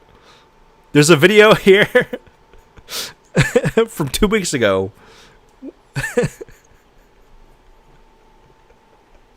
I don't get myself involved in politics a lot, guys. And ignore the fact that I just slapped the word retard and a rainbow flag and a Soviet Union icon onto every single video I've made in the last month. But I don't get involved in drama, guys. Myself a part of some anti-woke sphere on YouTube. Midnight's Edge here has came in and said that yes, Superman is technically an immigrant. Why are you coping and pretending like this movie isn't an overtly political piece of garbage? It's a terrible Superman movie. It's a terrible superhero movie. Can you explain why? It's a terrible comic book movie. Can you explain why? This is the most comic book movie to ever comic book in the history of comic book movies. This movie, like watching the movie, felt like reading a comic book. Can you explain why? I know you haven't. I'm now completely assured that you haven't actually seen the movie and you're doing the same thing you did with Ironheart. You're doing the same thing that Andy Pants does with most of the games he covers, where you haven't seen it, but you need to like make yourself sound like an authority. And I feel like that's exactly what's happening here. Because you're just going to say a bunch of bullshit, not back it up with any facts. You're going to go the full Senator Armstrong style and say, no, I made it the fuck up. Okay. Multitude of reasons, but I'll take your word for it, I guess. The fact that it is political for no reason. You don't have to come in and correct people going, yes. I mean, even if it wasn't pro-immigrant or whatever that you're upset about, him being like an icon for American exceptionalism is political in and of itself, regardless of everything else going on. You can't just say it's not political because you don't understand what the word politics means. Superman is technically an... I'm getting distracted. I know it's like a full... Yeah, exactly. Multitude of reasons. No elaboration. Also, like, I'm getting distracted. I know we're making fun of, like, the frizzy hair. And I know this is a thing with, like, all British people, but, like, brush your teeth, please. How do so many people... This would be, like, the most insensitive thing I've said in a long time. How do most people, like, in the UK and Ireland have, like, messed up teeth? I've seen plenty of people over there that don't have, like, bad teeth. How do so many people over there have such, like, British teeth? Like... I used to always think like the Family Guy bits where like it's like them but British and they all have fucked up teeth was just a bit or something, but like it's so it's surprising how often I actually see it, especially in somebody like this who like, I mean, from the state of him, I don't think he takes care of himself to begin with, but man, brush your teeth, dude. Come on. Immigrant. As fans of comic books and characters like this, why are people forgiving James Gunn, giving him a chance, saying that yeah, Superman technically is an immigrant? You can... Because he is. That's what it is. You can't just say no And then not have a backup source. Do you have a reason why him being an alien and an immigrant is functionally different? When an immigrant is, by definition, an alien, he's just a literal extraterrestrial alien on top of that. You can say anything you want, but James Gunn, in his own deluded mind, thinks something entirely different. Lex Luthor is Donald Trump and ICE treating Superman. No. Lex Luthor is not an allegory for ICE or Trump in this movie. Now you're just projecting like the reverse of what you think people are talking about. Literal alien, not figurative. Yeah. He's a literal extraterrestrial alien. Like, I mean, him being an immigrant isn't even that much of a political thing either. You would know this if you watched the movie. I'm fully confident that you haven't watched the movie. The most political this movie gets is it very explicitly has stand-ins for Israel and Gaza, or for like the Palestinian people. And they, you know, kill not Netanyahu. Like, that is the most political part of the movie. Superman being Schrodinger's immigrant isn't even something that comes up in the movie whatsoever. At this point, you're just telling me that you haven't watched it. This came out 12 days ago. So in time to see the movie, right? No. So this, hold on, came out before the movie came out. So you definitely haven't watched it by the time this video came out. But you're ascribing political things going on that just don't happen in the movie? Because even if you... Because the movie wasn't out at the time that you made this video, but you're just ascribing stuff onto it anyways, because you have a tribalistic dogma you have to adhere to, I guess. Like he's not even human. And Superman is hated by the public and being cancelled because he cares about hope and kindness, which translated what it... Which is not what happens in the movie, but you're ascribing a lot of... You're projecting a lot onto the movie that you have not seen. But go off, I guess. Actually means is leftism and retardation. And speaking of retardation, let's get on to Nathan Fillion's random portrayal of Guy Gardner, Green Lantern. Make a move, Big Blue. If you know anything about Green Lantern, you'll know that Nathan Fillion actually played Hal Jordan, you know, the character that he looks and acts like in a cartoon. But no, James Gunn doesn't like backstories. He doesn't like respecting the comics or these characters. So Nathan Fillion isn't playing the character that he could be perfect for. He's playing... Hold on. Is Nathan Fillion playing Green Lantern, Hal Jordan, part of his backstory? You're using that word in entirely incorrectly. I think it makes sense that he's not Hal Jordan. I mean, Nathan Fillion is getting pretty old. I think he would make a decent Hal Jordan, but like, the fact that he gets to play like a live action Green Lantern at all is pretty cool. And if you've listened to Nathan Fillion talk about it, he's talked many times about how like happy he was to like be able to work on this and play a Green Lantern for real. No, he plays Guy Gardner, not Hal Jordan. But he has played Hal Jordan in like animated projects and things before, and I think some video games maybe. And basically his whole complaint is that he played Hal Jordan in whatever animated movie. Why isn't he playing Hal Jordan IRL? It's such a disrespect. Even though Nathan Fillion he did a wonderful job in the movie. You could see how much fun he was having with this character. And I've seen interviews and stuff of him talking about it where he's like, yeah, that's a great thing. I love playing this character. And he's going to continue to play him into Peacemaker Season 2. If it was such a disrespect for Nathan Fillion, longtime friend of James Gunn, by the way, to be playing Guy Gardner instead of Hal Jordan, wouldn't he have just not been a part of the project? Guy Gardner, the guy with a ginger bowl cut that... He's very... That is so not ginger. That is so blonde. looks handicapped. Make a move, Big. Oh, you think a bowl cut makes you look handicapped? I guess. Hold on, let's look up Guy Gardner.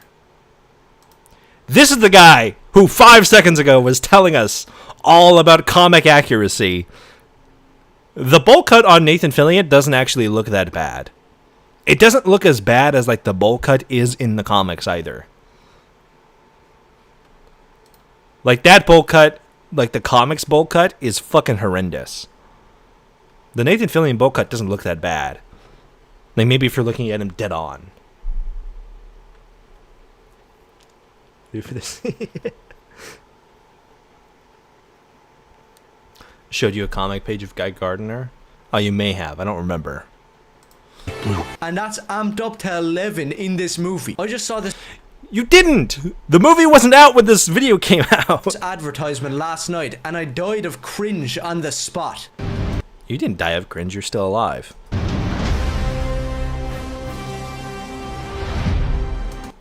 Oh, are you telling me that this small ad featuring Guy Gardner features Guy Gardner kind of looking like a dickhead? Like Guy Gardner is supposed to be? Mr. Comic Accuracy? What the fans of the comics want?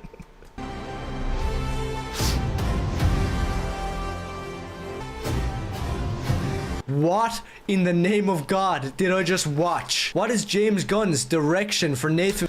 Do you want to show us a photo of Guy Gardner on screen for some frame of reference of what Guy Gardner is supposed to look like? If he's not supposed to look like a... I think he's supposed to look stupid with a bowl cut on purpose.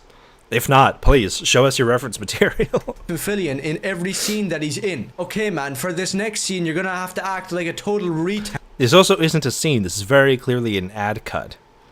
Probably not directed by James Gunn. This isn't him acting in the movie. Is that what you believe is happening right now? Pulling the most Down syndrome face you can. And it seems... Okay. Making a face makes you retarded. Like literally mentally retarded. I guess. Seems like the same direction is being given to David Corn. Can I call... I'm back to like the other day where I was saying it feels different when I say retarded and I like hear it being said to refer to different people. But I want to make a teeth joke so bad. Spastics Superman, who's just spinning around on his chair acting autistic with his hair 50... Based on what? The movie wasn't out. You're just saying stuff. You're like Senator Stephen Armstrong, but like without all the parts that made him cool. feet up into the sky like some TikTok low taper fade. There's been some small clips here and there released as well, and I'm not even gonna go into them because they're just hilariously bad. With Superman and... There's some stuff that's bad. No elaboration. Guy Gardner acting like a gaggle of spastics, and James Gunn just coming out and admitting it, that this movie is his little political piece of shit, then I think there's no hope for DC or Superman even left. This is the end of the... It made more, by the way, on opening weekend than any Superman movie ever has. Just saying. There's stuff that's bad, but I won't go into exactly. You have to keep it as vague. I was thinking about this literally earlier today. You know, like the concept of horror movies where like the number one thing with a horror movie or like a horror anything is you can't show the monster or you can't understand how the monster works. Because if you show the monster or you know how the monster works, then it's not scary anymore, right? And it's like the alien in Alien. Like, now that we've had so many different Alien projects, we've seen Alien vs. Predator, we've had Alien games, we've had Alien movies, we know what they look like, we know how they act, we know what they're gonna do, and like we can predict them, so they're not scary anymore. It's just like a big thriller monster rather than something to be afraid of that's like lurking around in the dark. That's exactly what every single one of these grifter videos do, whether it was the Expedition 33 Andy Pants thing or this guy talking about Superman, where it's like, you can't talk about what's wrong directly, and you can't understand what their point of view of it being wrong is. You just have to say buzzwords and not elaborate. Because if you elaborate for too long, people will understand and realize that you're just saying bullshit. Or, worse, that your entire criticism is the fact that there are possibly people of color or members of the LGBT in something, and that therefore makes it bad. So it's like the same concept of like, don't reveal too much about the monster because it makes the magic go away, is exactly how like this vague as shit the grifting works, where it's like you have to use as little detail as possible while fitting in the maximum number of buzzwords and like attack words, so that the people you are pandering to don't have a chance to catch on and have a single thought about what they're being told. Otherwise, that might be enough for them to break free from it. And that would ruin literally the entire industry of grifters. The road. Nobody's gonna watch this. The fans are boycotting it and closing their wallets. And the normies who watch every piece. This came out before the movie, by the way. Again, did better than any opening Superman weekend in history.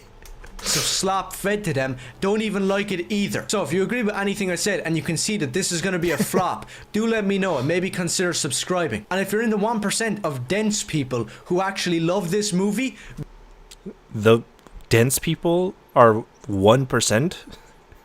Are you saying you're on 99% of the population is on your side? Go complain to your boyfriend. He's got so many patrons. Oh my god. Guys, I hate gay people tomorrow. The grift starts tomorrow. I'm going full bag where if this is how easy it is to make, there was like if this is how easy it is, this guy has less subscribers than I do and he's got way more patrons. If it's that easy, I'm going right into the grift. There's no way it's that easy. And he made another 2 videos after it. Oh, man. Does he actually talk about the movie in either of them? I doubt it. Hold on. I wasn't going to make another video on Superman, but the box... Oh, you've only made 10 before this one. Well, I don't know if we'll get through this whole video. I just want to look into it to see if he's actually seen the video. Because, what do you call it? In the last video, obviously he had not seen Superman. He made it and uploaded it before the movie even came out.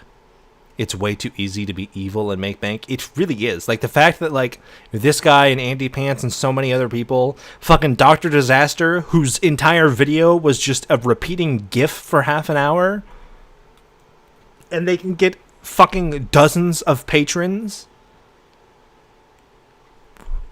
by doing, like, the most low-effort bullshit imaginable, but just saying the buzzwords. It's insane!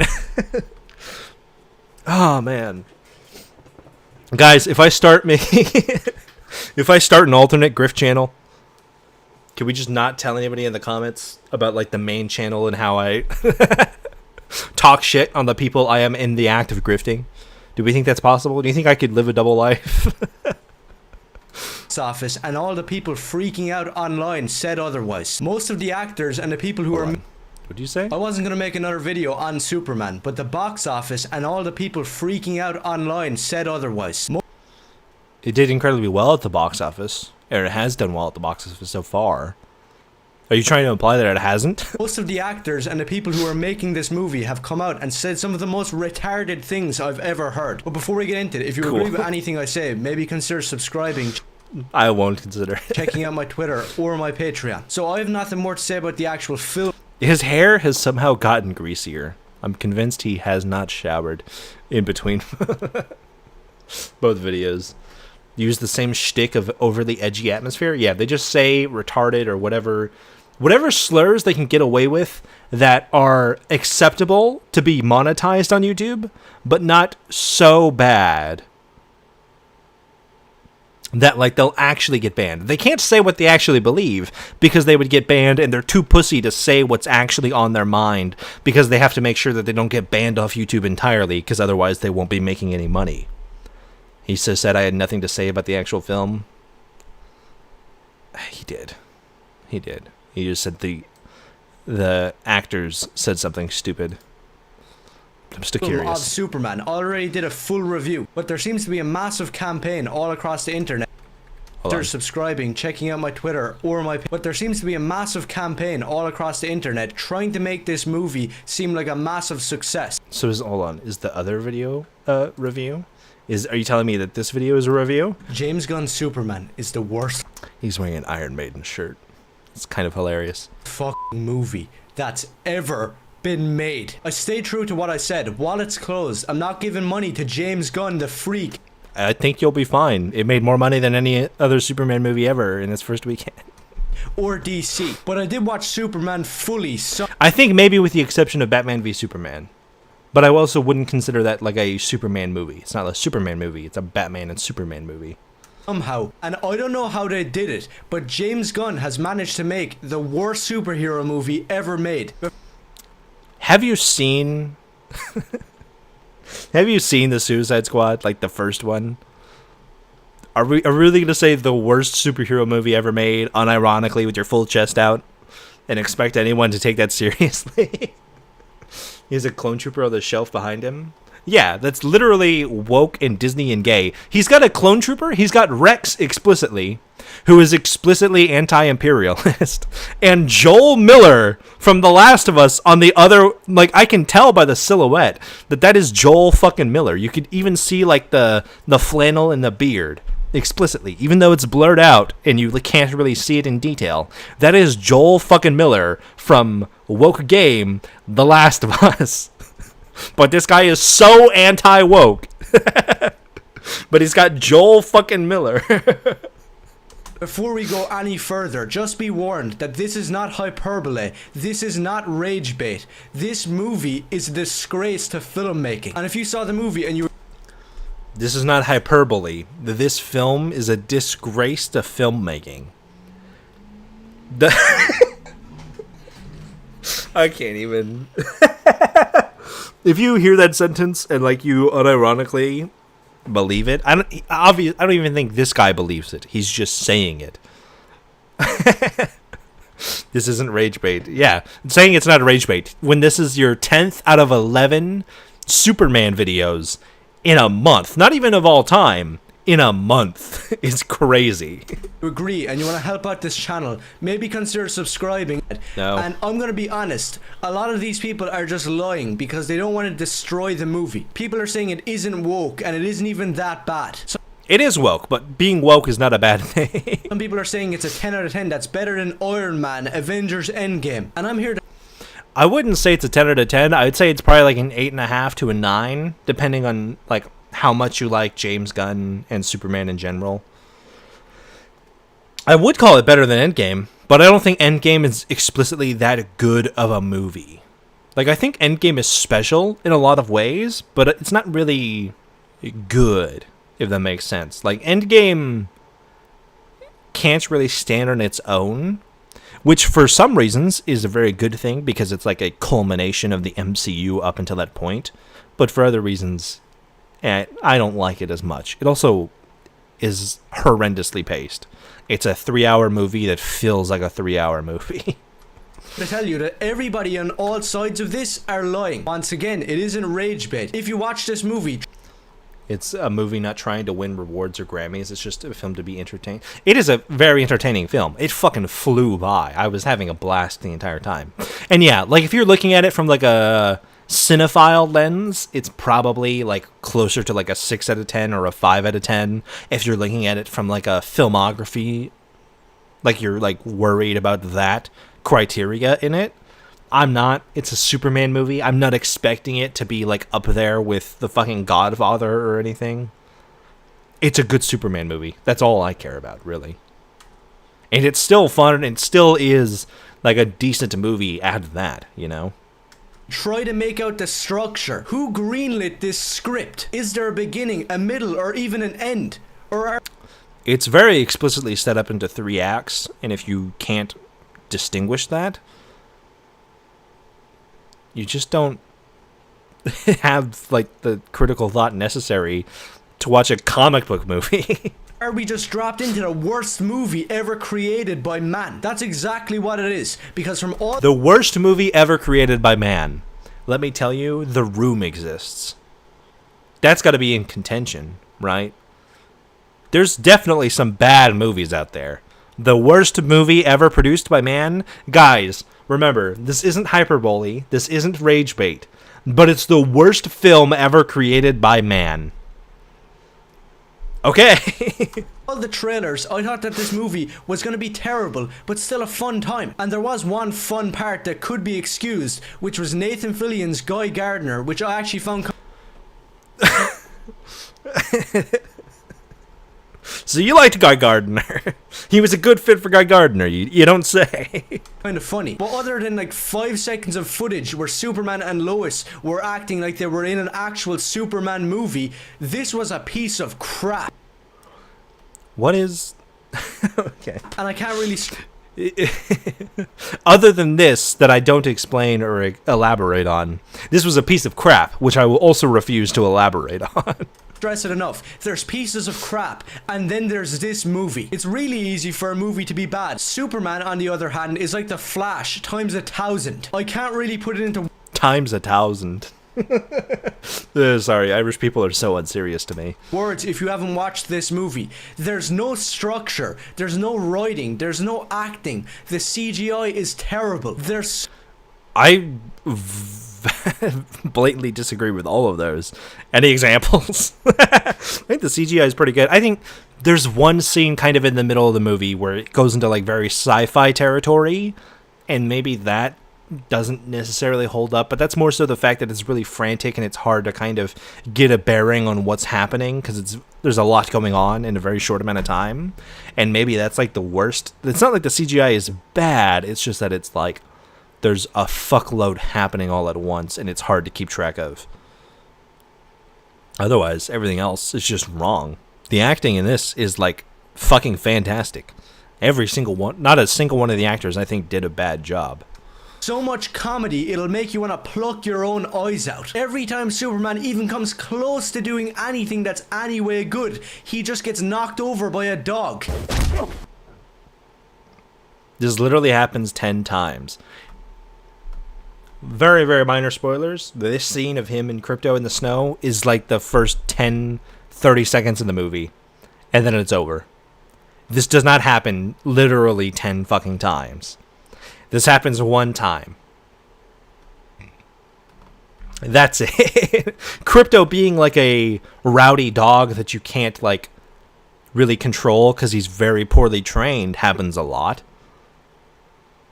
But not him like throwing Superman to the ground or whatever you're trying to imply. That's just not true.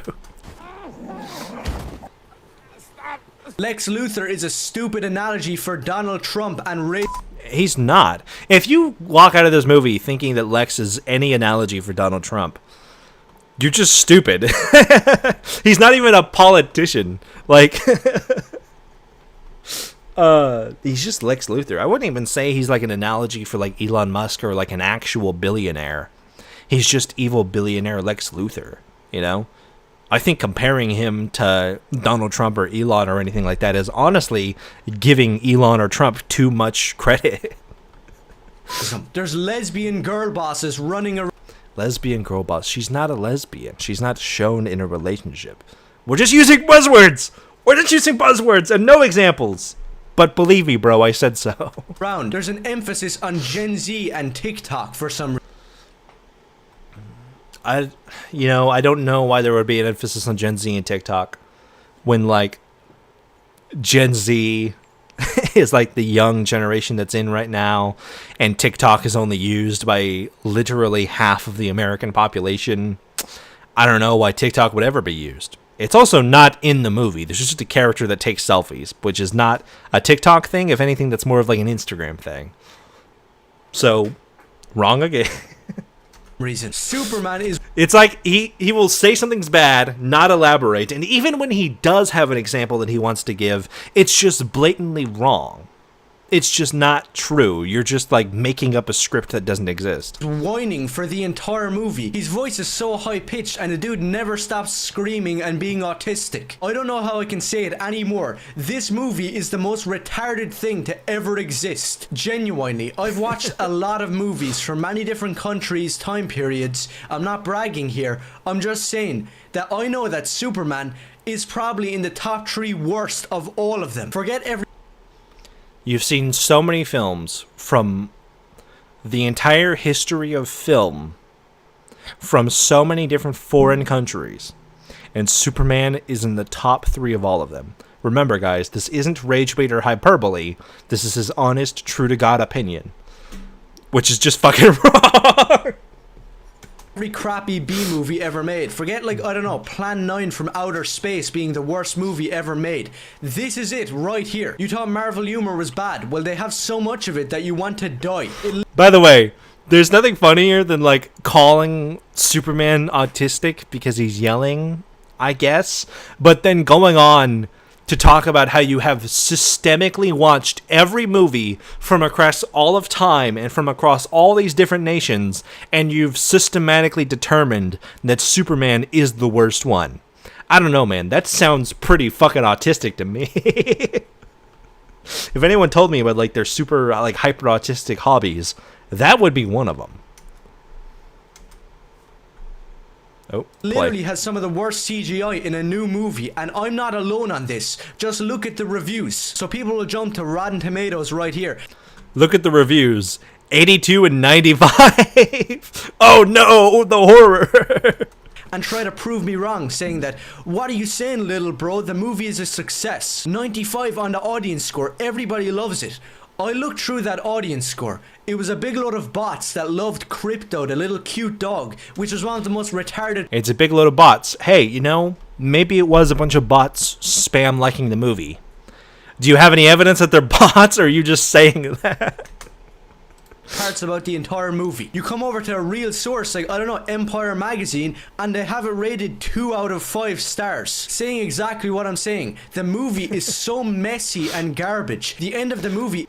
Like I said, if you're coming at this from, like, the cinephalic, like, from the lens of a cinephile, or, like, you're, like, coming here for, like, true cinema, true film, if you're, like, on the, who was it, Martin Scorsese or whatever, who said that, like, superhero movies are just a roller coaster, if you're coming at it from that lens, sure, I'll give you, it's probably, like, a 4 or a 6 out of 10. From, like, a film lens, maybe it's not that. Maybe it's not that great. Maybe, sure. I don't even know if that's the case, but even at, like, the most extreme, I would give that. That doesn't make it a bad movie or a bad Superman movie. Cites one instance of a magazine, not the person, just the... It's also true.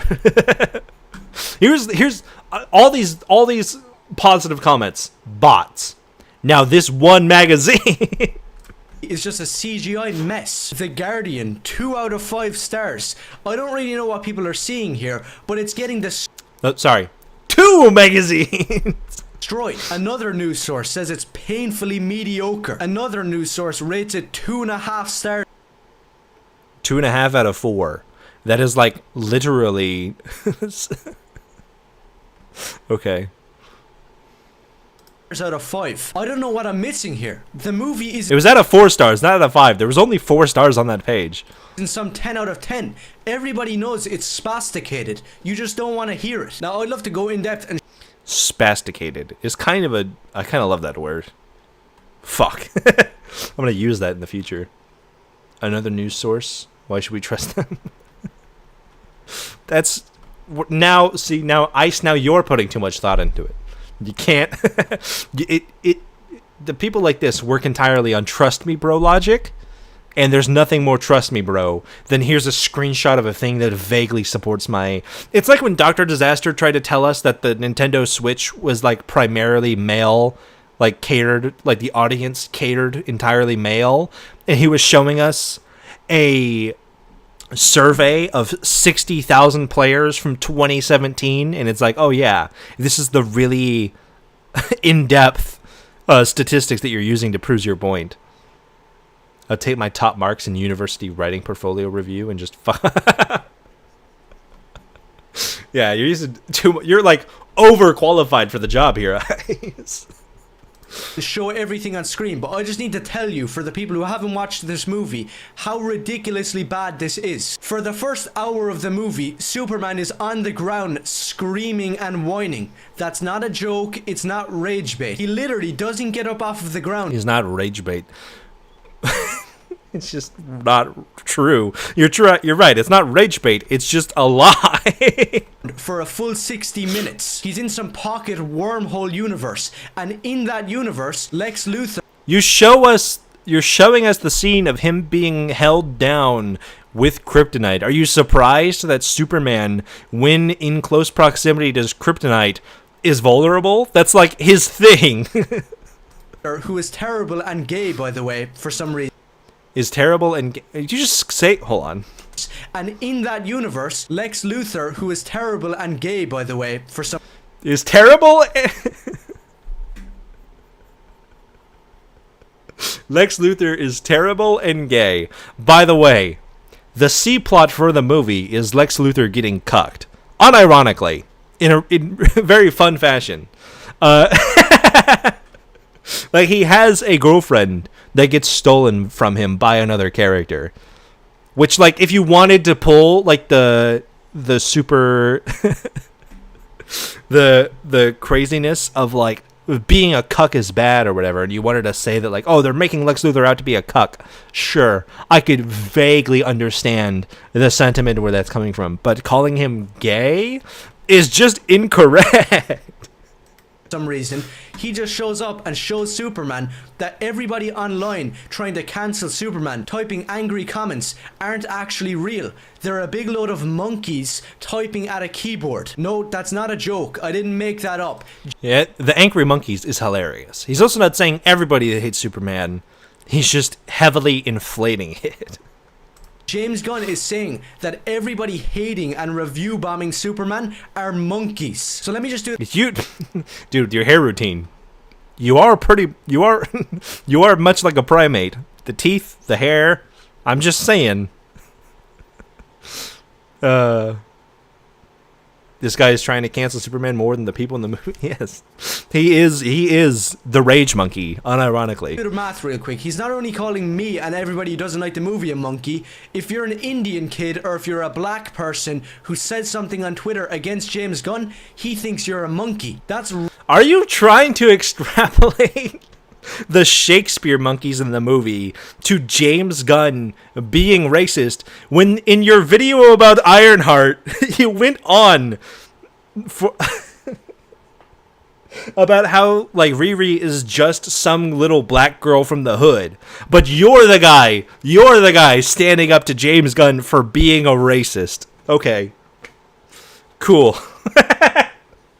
Yep, no, exactly. That makes so much sense, dude. You are the arbiter, the white knight in shining armor. The levels of compounding. What was it called? Spastication? Spasticate? Yeah. The spasticated dude, the spastification here is insane. I feel like I'm getting a hernia from this, or an aneurysm, whichever one has to do with the brain. I think it's an aneurysm.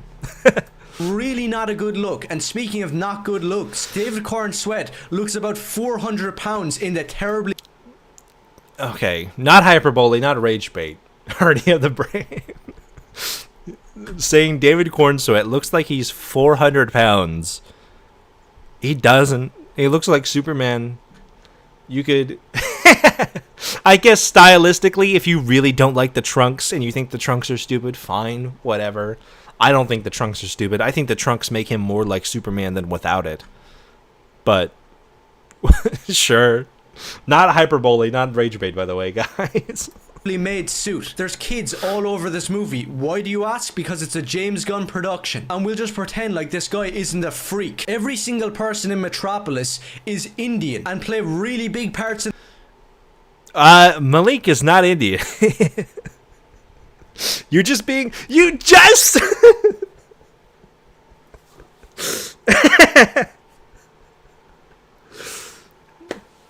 you just went on a whole thing trying to roundabout accuse James Gunn of being racist, and then you misrepresent the one brown person who's important to the plot because you are racist. The levels of complete ignorance. You're such a fucking bad person.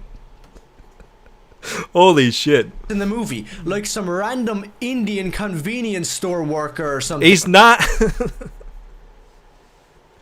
I don't think he's Indian at all.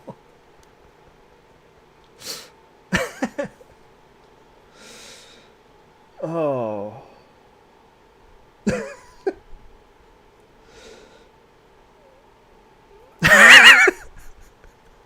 Sorry, I have to reel back from that one. Then comes up and just says something to Superman and ends up in the plot of the movie. The dude is the linchpin of the entire movie somehow. The whole point of him showing up later is to show off the fact that Lex Luthor has autistically studied Superman in his entire career, and he will track down anyone who has even remotely had some interaction with Superman to torture him over it. And to show further that Superman genuinely cares about the people that he goes out of his way to save. If that just completely goes over your head and all you get from that is brown person in movie, grr, when you just tried to make the claim that James Gunn is racist in this roundabout way, is fucking insane. Some random taco vendor. Forget what everybody is telling you, saying that... Taco. So, you call him Indian, now you're calling him a taco vendor. Pick a racist lane. If you're gonna be racist, pick a lane, you know? If what are you doing? Man of Steel and every other superhero movie is dark and gritty, and this one is hopeful and full of joy. Let's cut out the politics for a second. This is a disgrace to making movies in general. People talk about how bad Deadpool and Wolverine was. It had no story. It was just cameos for the entire thing. This is the exact same and 10 times worse. What cameos are in this movie? It's got cameos of, like, comic book characters. Deadpool and Wolverine, the thing about cameos in Deadpool and Wolverine is that they were cameos from old Marvel projects, which makes them, like, a more offensive type of cameo, I guess. But this doesn't have that type of cameos. It just has other... This might surprise you, but it's a universe with superheroes in it, and other superheroes show up in the movie.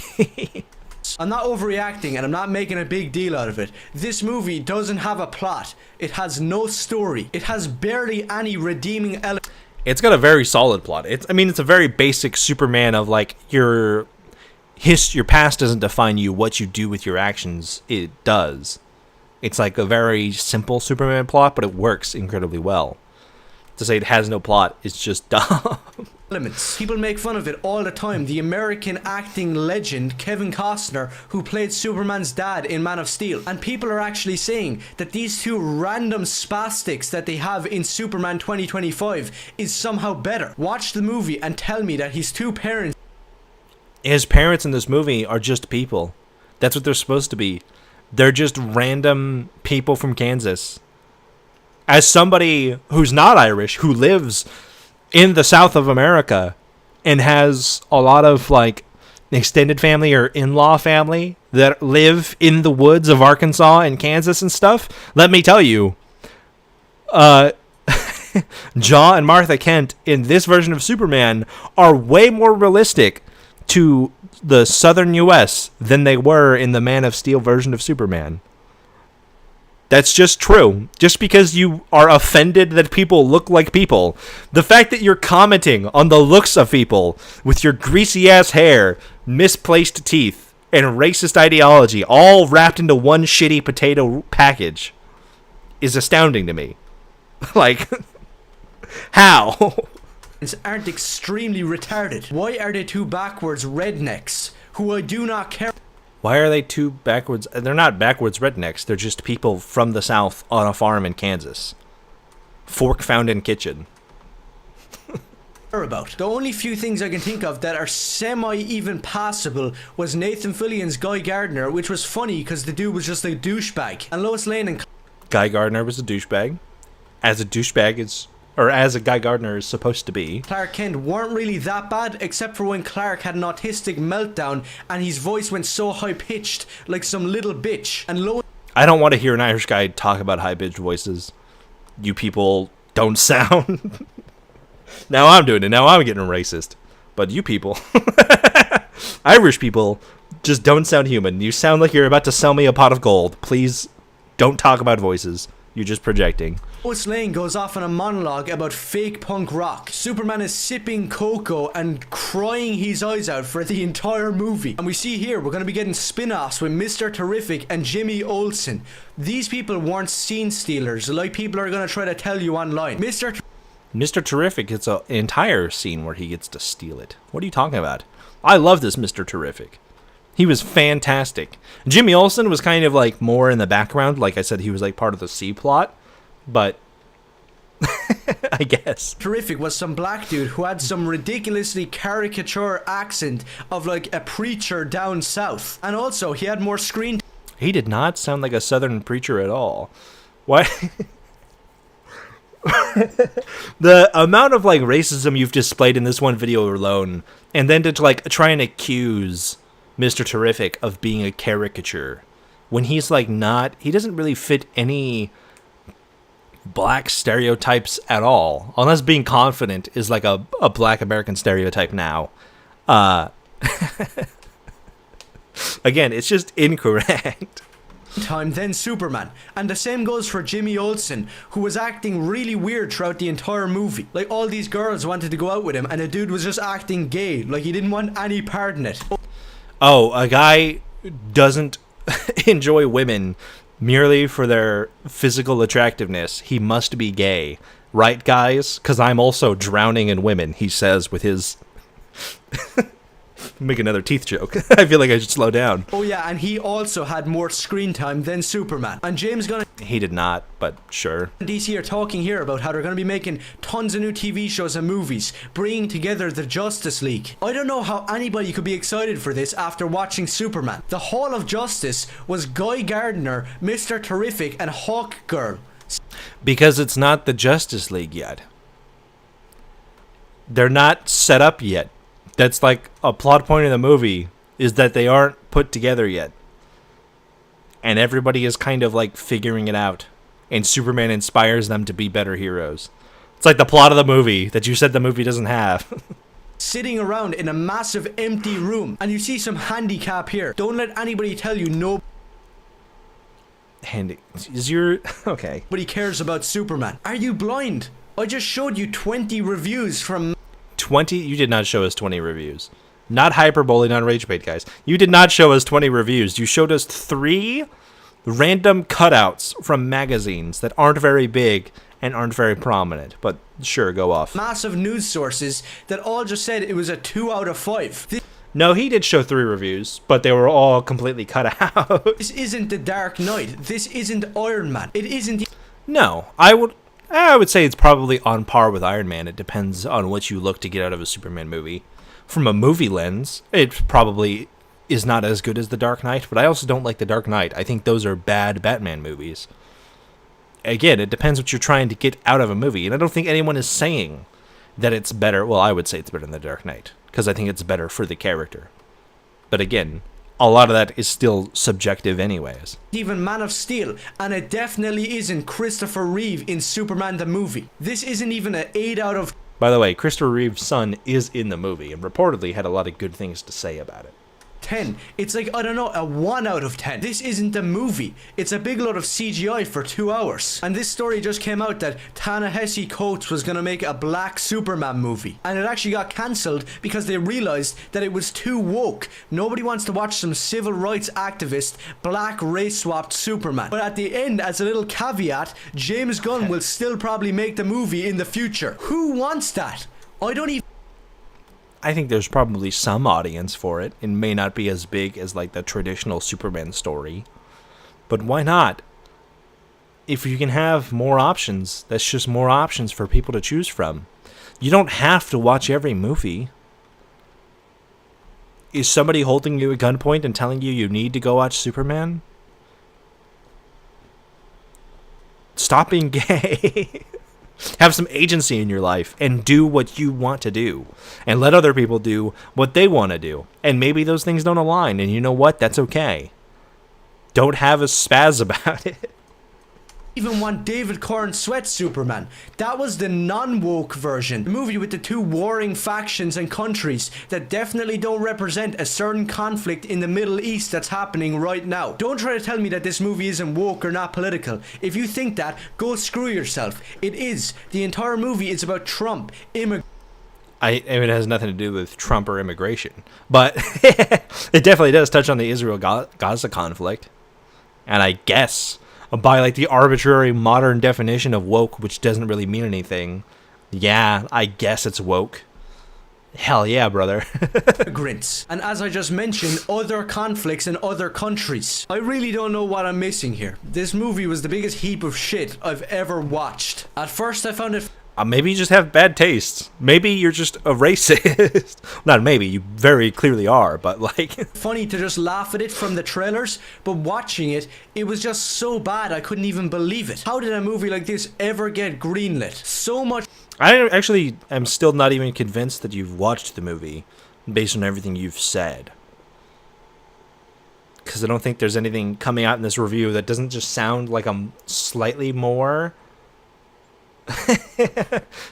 like it's slightly more specific than the video that came out from before the movie was out, but it's still not that specific anyways. It's still just kind of dumb. Much focus on comedy and random... Reject wokeness. Embrace Japanese manga and anime. Is Japanese manga and anime not woke as shit? Isn't One Piece about terrorism? And like Attack on Titan is very clearly anti-war and anti-racism. Is that not woke? Dogs banging into people and Superman whining and screaming and crying. This is beyond Marvel humor. I don't think anybody could excuse this. Superman is an objectively terrible movie. If you're... Can you give any examples of how it's objectively bad outside of saying it's bad? Trust me, bro. I know we're not getting that, but I'm hoping. Movie critic, or Superman taught me to hope, and I'm trying to hope as long as I can. you consider yourself anti-woke, and you're saying that this movie is just okay. It's not even that bad. It's not even woke. I don't know what's wrong with you up here, but you need to wake up. Quality was just non-existent with James Gunn. By the way, if you wake up, you were considered woke. That's what that term means, by the way. On Superman. Do not watch this movie. Do not take your kids to go see it. It's filled with a big load of unnecessary cursing and political agenda. They spent 20 minutes of the movie talking about Superman's harem. What the hell? Who wrote that in the script? It's a thing about Lex Luthor trying to slander Superman by saying he has like a secret harem that's not real. And it doesn't take up 20 minutes of the runtime. It's like maybe a 2-minute scene.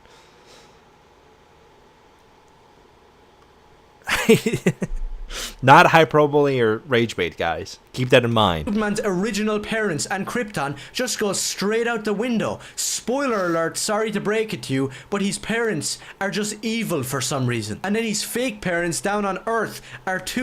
His fake okay, never mind. Shut the fuck up. His fake parents on Earth. His Earth parents are his only parents. Like, his biological parents only birthed him. He grew up on Earth from an infant. They are not effectively, they are his real parents. Do you think adoption doesn't exist? Are you anti-adoption? Do you not think that's a real thing? That's just not cool. Two handicaps. The peak of this movie is Superman flying into Lex Luthor's office and crying to him. And then Superman's dog... He doesn't cry. He talks about the fact that he's human, which he is. He grew up on Kansas, in Smallville, Kansas. He's just a dude with superpowers. That's what Superman is and how he should be. Knocks Lex Luthor over. That's every single scene. It ends with somebody getting knocked over, some cutaway to a Marvel humor joke, or a cute little dog that we're all supposed to find funny. And at the end of the movie, Supergirl shows up and calls Superman a bitch, and then gets knocked over by a dog. I couldn't make this... She doesn't get... I mean, she's playing with the dog, and the dog knocks her over. Fellas, is it...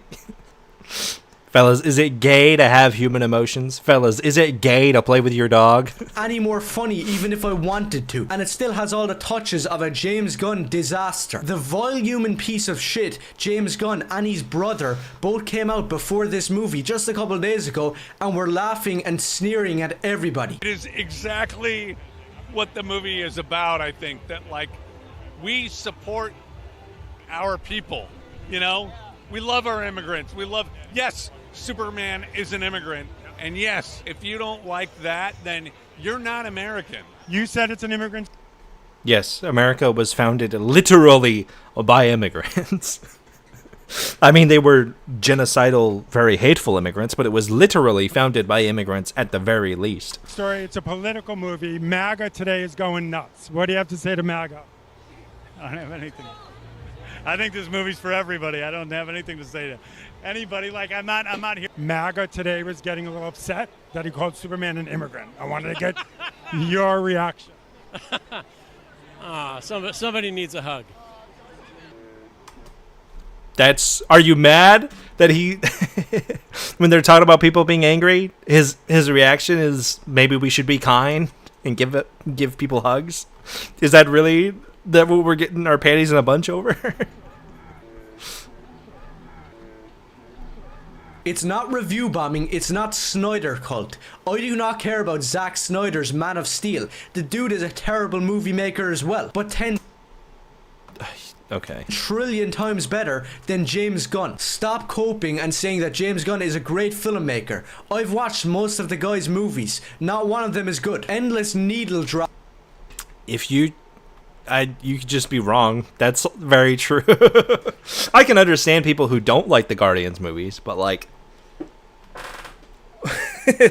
saying that they're like not good, even from an objective standpoint, like the Guardians trilogy, to say that like they're objectively not good, even if you don't personally like them, is just wrong. Props with crappy music and Marvel humor does not. Crappy music, hold on. Ain't No Mountain High Enough is a fucking track setter for a reason. Every single one of those needle drops hits so hard. What are you talking about? Make a good movie. This is not a new era of hope for the superhero. This is the end. If this is the best you can come up with, I don't even know if you could call this filmmaking. I don't consider myself a critic. I'm not some pretentious douchebag. You're not a pretentious douchebag critic, but you made 11 videos on Superman in the last month. 9 of those 11 videos came out before the movie even released. But go on. Who's gonna sit here and say that, oh, they didn't have the right camera work or the correct way of writing your movie. But to be honest, this movie had no structure and it was shot terribly. It's not like It was shot terribly. Can you give me an example of a shot that was done incorrectly from a pedantic filmmaking perspective? Sam Raimi's Spider-Man one bit, and everybody who says that needs to go screw themselves. Sam Raimi's Spider-Man is the example of what this should have been. This movie is not comic booky. There isn't one comic book where Superman gets his ass kicked by a dog. How much you want to bet there's, in fact, dozens of comic books where Superman gets knocked over by Krypto? There's... that's got to be in so many comic books. You're also acting like you wouldn't get... If I get a big enough dog, I'm very confident that dog would fuck you up, dude. I don't think you understand how powerful dogs can be, especially a dog that has fucking superpowers. Dog starts crying, then gets called a bitch to his face. It's not accurate to any comic book, it's just goofy and stupid and retarded. So finally, for the last time, Cool. do not watch Superman. It's genuinely, truthfully, sincerely one of the worst things I've ever seen. And if you're a real fan that already knew that, then thanks for watching and maybe consider subscribing. And if you're one of those woke retards who liked it, stick it up your ass. Go complain to your boyfriend. Man, you've got so many insults, you had to use the same one every time. What a creative extravagant. God. How do I say... God, the art of saying absolutely nothing for 12 minutes straight. And the fact that I sat here and listened to it for an hour and a half is insane. Okay.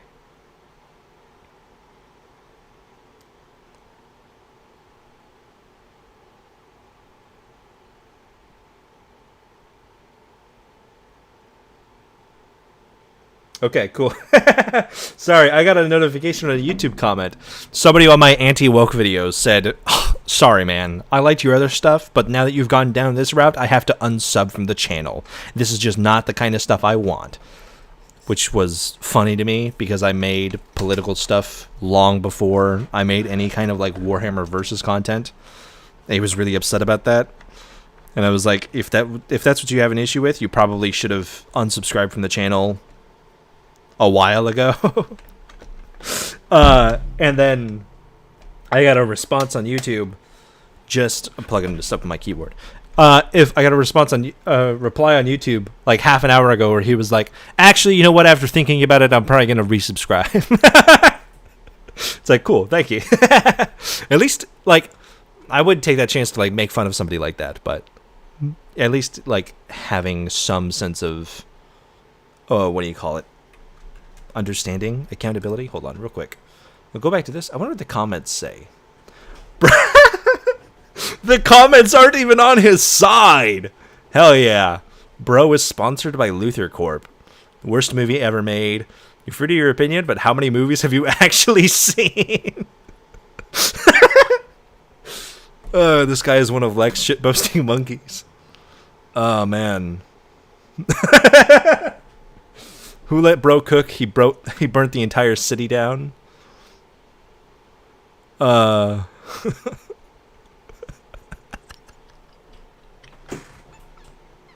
Oh, I'm so happy to see this. The fact that, like, almost every single one of the... every single one of the comments is not on his side. Oh, that makes me so happy. I feel so warm in my heart. The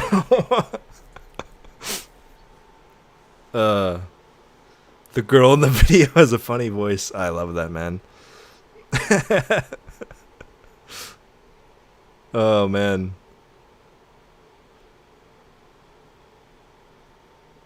Watch the Superman movie because of your negative review, and I absolutely loved it.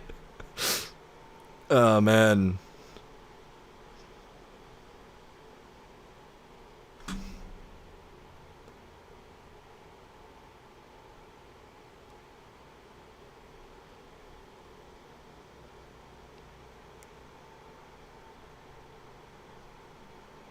Oh, and then here's the people who are just completely fucked up. But they're not the top comments, which I am proud to see. The top comments on this video absolutely hate his opinion. There is hope. There is hope. It's because he's a small channel. He's only got like 14,000 subs or whatever, so he doesn't have an army of people coming to his defense that you would see in like a Synthetic Man or Andy Pants video. Anyways. Somebody tell Ice that we're back. This is another Ice video he's made for us to enjoy and indulge in. Ninja Blade is the From Software game you didn't know existed. It's amazing and terrible. Wonderful. I forgot I commented on this. I haven't seen this video. I just knew it was coming. I've also been told ahead of time that there are some Easter eggs in the video for me explicitly, which touched my heart in ways that I'll never know. You know, like that honestly really did, like, you know, I gave a little a blush in one of these when I heard that. You're writing for the Terminator video? Oof. You had one Easter egg for me and you cut it? Never mind. I take it all back. No way. I'm about to turn into a monkey right now.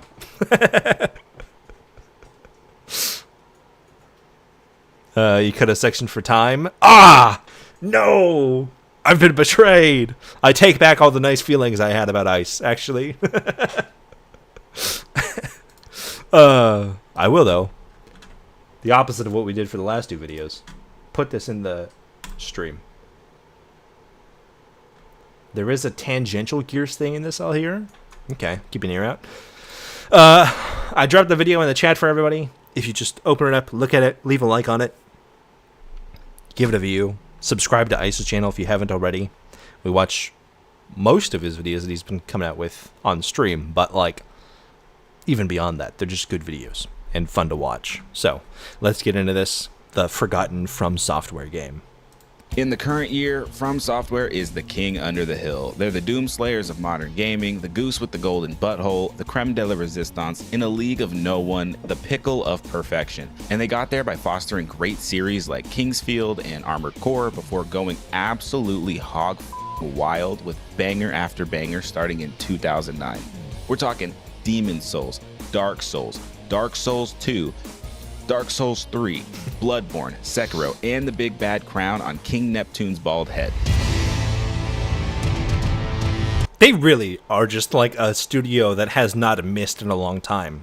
Whether or not you like one of their games more or less or so, like I know some people who like a close friend of mine, like his favorite game was like Sekiro, and none of them have really recaptured that love in the same way, but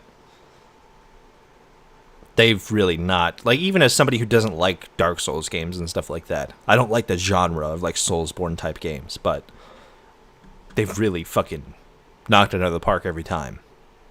It's also insane to me. Like, I remember looking it up not that long ago. I think I was doing like a full retrospective on some stuff.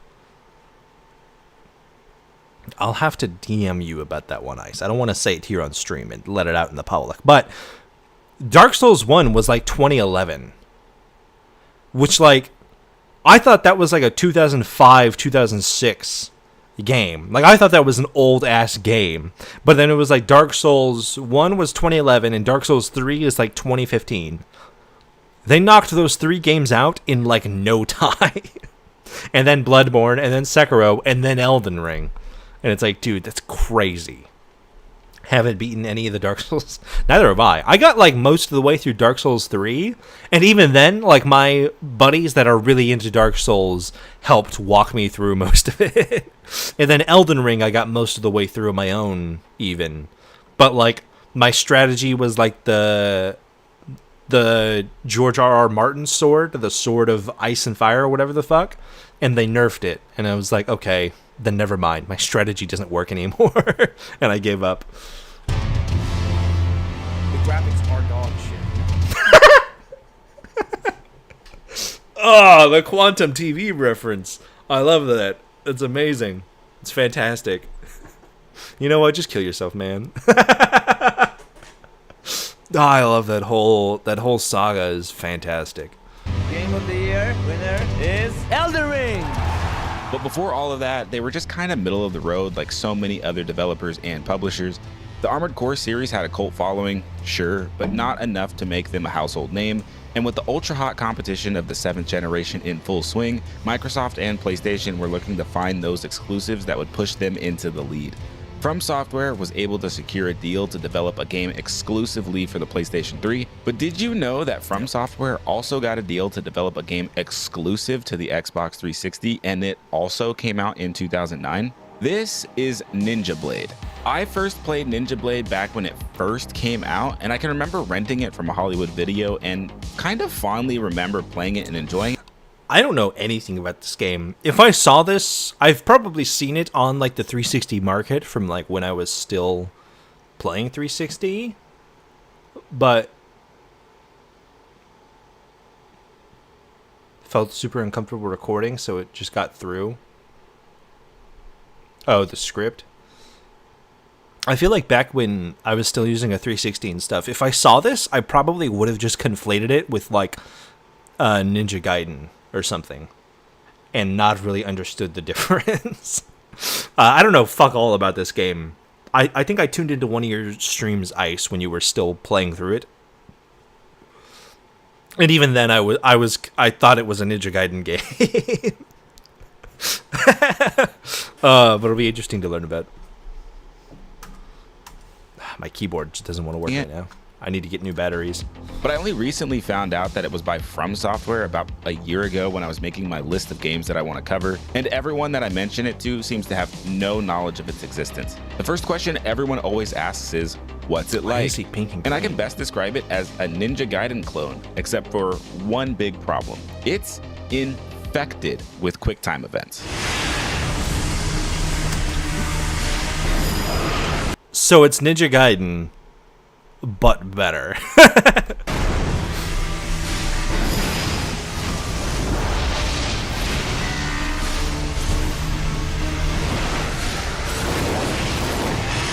That looks so cool.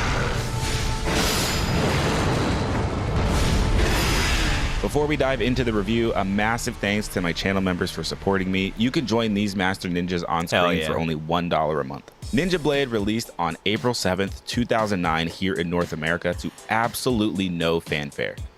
And it's kind of hard to think to all the way back then, but no one really gave two shits about what FromSoft was doing at the time. It's not like it is today whenever they announce any new release. And one alone. Holy f***, I'm coming. Ninja Blade was made by a development team that notably did not include Hidetaka Miyazaki because he was busy making Demon Souls at the time. Instead, this comes to us from the same team at FromSoft that made the severely I've never even heard of Enchanted Arms. rated JRPG Enchanted Arms. When Ninja Blade came out, IGN scored it a 6.5 out of 10 with the tagline, "A poor man's Ninja Gaiden." And yeah, they're right. I know this because I just got... Hey, there's End of War. It's up there. It's not... Whoa. It stuck out to me like a sword. through Ninja Gaiden Black about a year ago, and I made a full hour-and-a-half long edited playthrough. Now, I can definitively say that Ninja Blade is what your mom means when she says that you have Ninja Gaiden at home. You play as Ken Ogawa, a modern-day ninja on a... Videos now. They need to be woker. It needs to... I think if you want your videos to do really well on YouTube, this is unironically like a really honest opinion I would give you. It needs to open with at least 6.5 hours of gay sex. Just raw, uncut, no editing, no direction, no setup, no anything. Just right in, 6.5 hour cold open, gay sex. Extremely graphic and violent gay sex, by the way. Both. Uncut, the video is uncut, and they are also uncut. 6.5 hours of that, and then start with the retrospective. I think every single video does minimum 500 million views. Unironically, I think that would just work for every single one.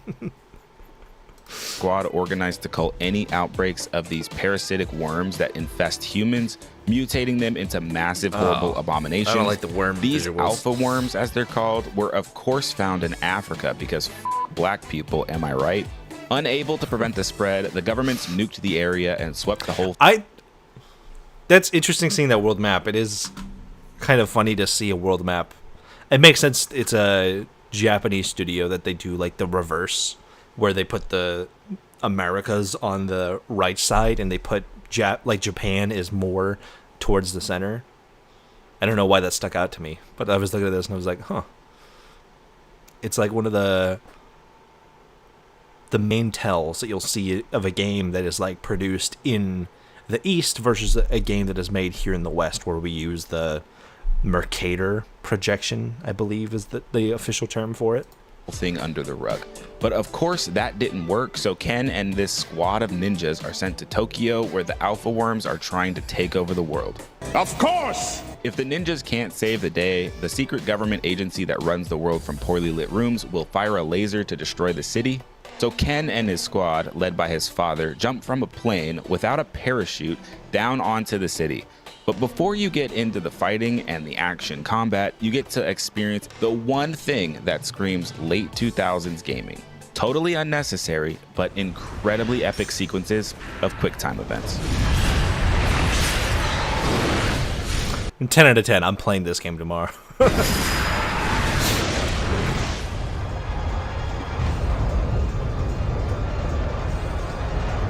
Where is he?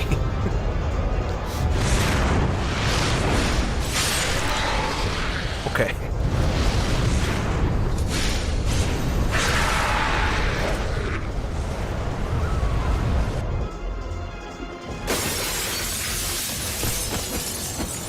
I almost want to say like the character design is not bad, but the more I look at it, especially with the headpiece, it does unironically just really look like a like a Ninja Gaiden knockoff. Like the headpiece that the Ninja Gaiden guy has, it's just the same. All right, man, stay front. A lot of carriers down there. Yeah, I think I found a few. Don't let them sneak up on you. I'll keep that in mind. And once you're finally on the ground, Ninja Blade plays almost identically to the modern Ninja Gaiden series, right down to also having the same jump plus Y combo to perform the flying swallow technique. But it's just not nearly as good as Ninja Gaiden. I mean, for one, there's no Izuna drop. Why the would anyone want to play a Ninja Gaiden game that doesn't have the Izuna drop? Unlike the arsenal of weapons that you have over in Ninja Gaiden, here you get 3 weapons that you can switch through at any time using the D-pad. You have your standard sword, a dual wield of some smaller swords for some quick range strikes, and a heavy sword for dealing with armored enemies.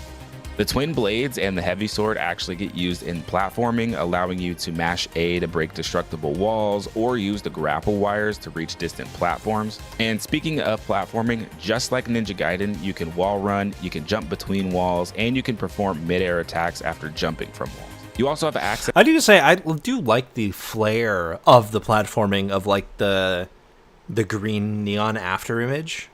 It's a very minor detail, but I think it looks really cool. Ninja Gaiden's Ryu is based on a specific fable, so it's not that Ninja Gaiden has a wholly original design. But does the fable also include like the head crest piece, or is that exclusive to Ninja Gaiden? If that's the case, then I guess they're both... Okay. So they're both drawing from like the same historical origin.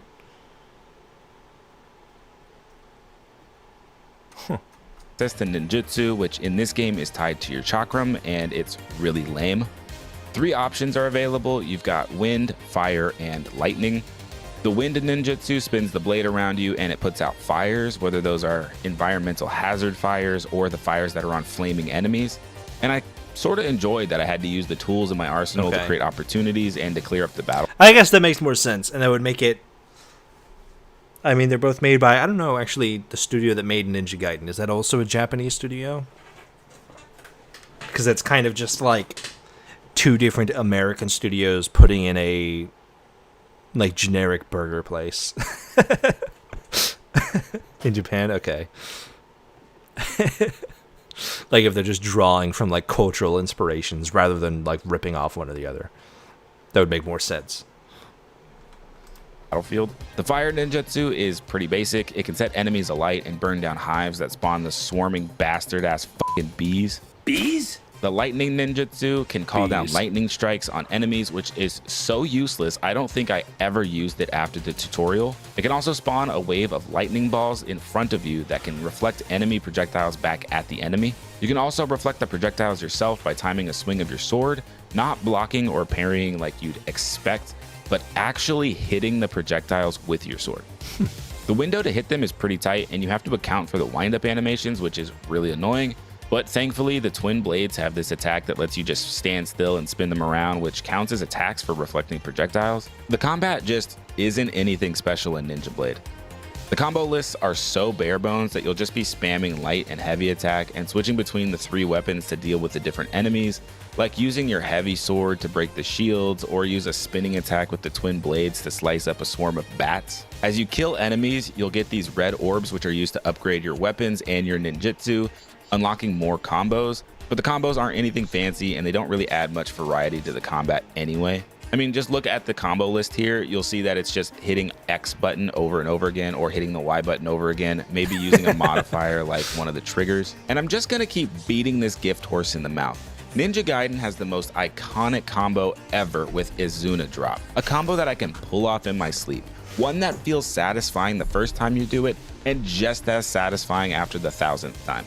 Ninja Blade doesn't have anything like that. The closest it... I think satisfying attacks are very important, especially for a game like this. Like, that's my favorite part of the modern, like, God of War games. Like, the parrying and, like, specific combos that you dole out are very satisfying to pull out when you, like, can chain them together and things like that.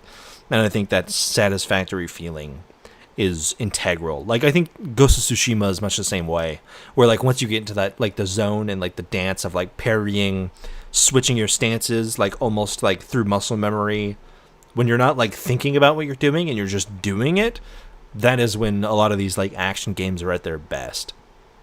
And if there's not a whole lot going on, or you're not, like, doing a lot of thinking, or if you're not even, like, ever entering that flow state, that's when they just drag on for a long time. it has is this combo for letting you put the sword on your leg and spin kicking around, but it's achieved by just holding the left trigger and spamming the X button 4 times. Yeah, if it's a super simple input, then that's it. The first time you wipe out a group of mercs in Ghost of Tsushima without getting hit is perfection. Yeah. And the fact that, like, the game even mechanically incentivizes you to play without getting hit by making, like, the ghost stance a reward for not taking damage but killing enemies is also a really smart and integral way to encourage players to perfect parrying and dodging and stuff so that you can, like, use the more advanced stuff. Which is why I kind of like, I have it equipped on my thing, I know, but, like, there's a certain armor set, I believe, that, like, if you execute someone, it automatically fills your bar. So it's like, if you play very stealth heavy, you just have stealth, ninja mode, stealth, ghost mode, or ghost stance, whatever the fuck it's called. And it's like, it makes it very accessible, which kind of hurts the flow of how the game is intended to be played. But that's a separate side thing for Ghost of Tsushima. I am excited for Ghost of Yotei, though. I haven't seen a lot. I've been purposely staying away from the trailers and whatnot. I did see a thing about how instead of having stances like they had in Tsushima, you're going to have different weapons. I don't know if the weapons themselves will have stances, but the way it looked from, like, the 10-second clip I saw is that, like, they will switch to the different weapons instead of switching to stances. And there might be something further, but I don't know. Need a PS5. I am a PS5. I will be playing it. I don't know if I'll play it on stream, but we'll see. If I have time for it, maybe. So there's no real satisfaction like you'd get from hitting XY, XXXY for the Azuna drop. Enemy design is really lame. Basically, everything is just a mutated freak, or it's a mutated bug, or bats. There's nothing memorable about them at all. In classic FromSoft fashion, the most memorable enemies are the bosses that you'll fight, like this giant worm and the armor spider, which bears a striking resemblance to the Demon Souls boss of the same name. Maybe it does look like the Demon Souls one. To me, the insectoid stuff that I saw from this game reminded me of Lost Planet a lot. I think, anime ninjas fighting big bugs probably didn't help, but, like, the fact that it's got, like, the glowy bits on the joints and stuff, that's kind of what it reminded me of.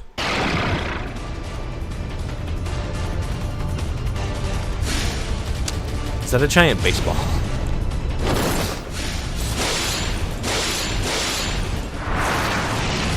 Oh, it's a wrecking ball. Did he hit that into the air? Oh my god! Dude, I gotta power scale this guy.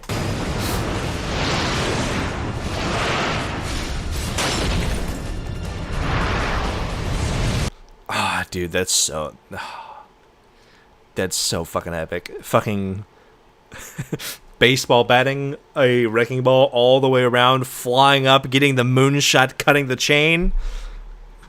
That's pretty epic, I gotta say.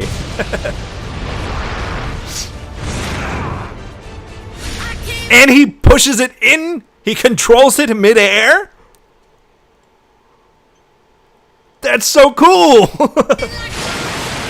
See, does Ninja Gaiden do anything that cool in the Ninja games? Damn. By this point, you may be wondering why the main character is wearing this ridiculous neon rave outfit. Well, that's because there's a character customization screen between the missions, and it gives you a ton of control. So I just had a lot of fun playing with the RGB sliders and making the most garishly hideous ninja outfit. Yeah, that is really... It almost looks like you're missing the textures of his armor. That I could find. And thankfully, it translates into the QuickTime events and the cutscenes, completely removing any seriousness from the scene. The QuickTime events are somehow the best and the worst parts of this game at the same time. I've always leaned that they can add a sense of interactivity and connection that you don't get from a traditional cutscene. Games like God of War and Azura's Wrath and even Yakuza implement it pretty well, either to make you feel like a literal god or to just kick back and relax with some sweet tunes.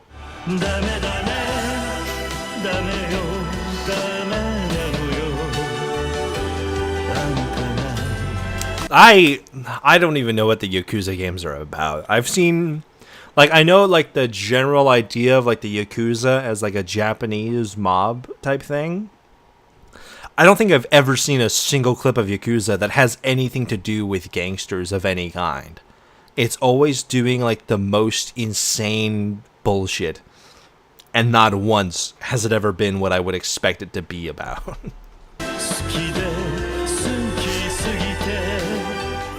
Ninja Blade has those awesome moments that make you feel like a goddamn epic ninja master. How could He's riding a motorcycle across 3 buses that are flying through the air. That is the coolest thing I've ever seen. That is so cool. anyone say anything different when there's a scene of you riding a motorcycle across debris that's flying through the air, then front flipping to throw the motorcycle at a giant worm before throwing a kunai into the fuel tank to make it explode a nearby fuel tanker to destroy the worm? Okay, you slimy bastard. Pucker up!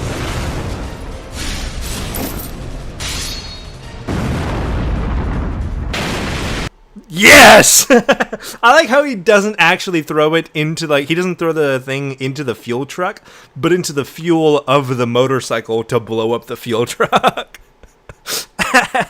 That's so, dude, I fucking love that shit so much. It just reminds me of, like, Lost Planet 2 when they flip the train to do, like, a 360 no scope with the train tank cannon through the air. I love that shit so much. It's so amazing. Or there's this cutscene where you land a crashing plane on a highway in the middle of a city, but the landing gear breaks. So you go full Spider-Man 2 mode to stop it with your body before it runs a woman over. And it's just so over the top that you can't help but have a massive smile on your He stops the plane entirely? Oh, dude, goated. face and look forward to the next one.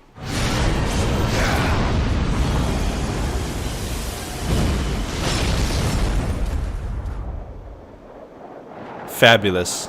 Wonderful. But as always, QuickTime events are a double-edged sword, and they can also really drag a game down. From the completely pointless QuickTime event prompts in Mortal Kombat X that have no consequence, to the incredibly infamous use by Call of Duty to force players to press F to pay respects at a funeral. For every motorcycle thrown at a worm. The fact, I will say, the fact that, like, press F to pay respects, or, like, F in general, has, like, completely gone outside of Call of Duty is insane. Like, the cultural effects that has had on the internet as a whole is insane for such a, like, silly little thing. Jump to the or landing of a crashing plane, there are multiple more times that are purely frustrating and, dare I say, annoying, like this. Every time you enter a QuickTime event sequence, the camera snaps to a flash of Ken's eyes with a sword drawing sound effect. This happens every single damn time. It wears on you after about the 5th or 6th. The fact that it's like the exact same eye animation is kind of great. Time. The other problem I have is with the button prompts themselves. For some reason, there's this text that pops up just before the button prompt. It'll say something like attack or jump or endure. It's really deceptive. For instance, it might say attack and then show the X button. Then the next prompt is attack and it's the Y button. Or it'll say jump and you'll need to hit the joystick up. Sometimes you have to hit the A button when it says jump. It's never consistent.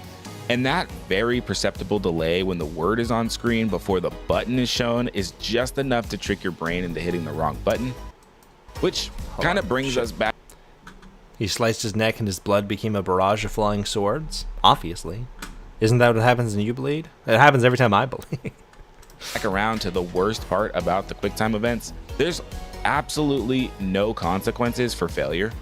They didn't even animate any death sequences or failure states if you miss a button prompt. Instead, it just rewinds the cutscene back a few sequences and you'll do a chunk of it again.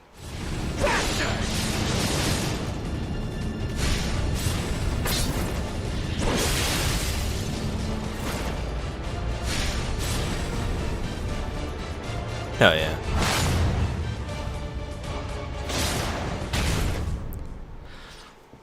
I guess we should move on to the rest of the story. During the first mission, Ken's comically black friend is the pilot of the plane that Ken airdrops from. Hold on. Do you mean his like? Hold on, I gotta call it out. Do you mean his black friend who's like a comic character? Comically black? That's on purpose. What do you mean by comically black?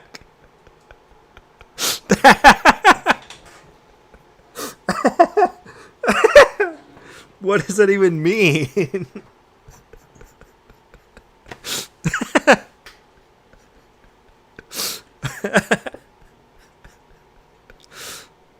Look at it. Are you saying he's a interesting looking feller?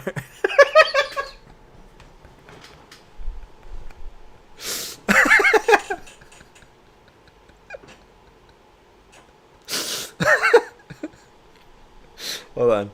I gotta stop because my fucking cheeks hurt. You know, now that I look at him a little bit closer, the fact that he's looking at me in the eyes is really making this hard. He kind of looks like Waluigi.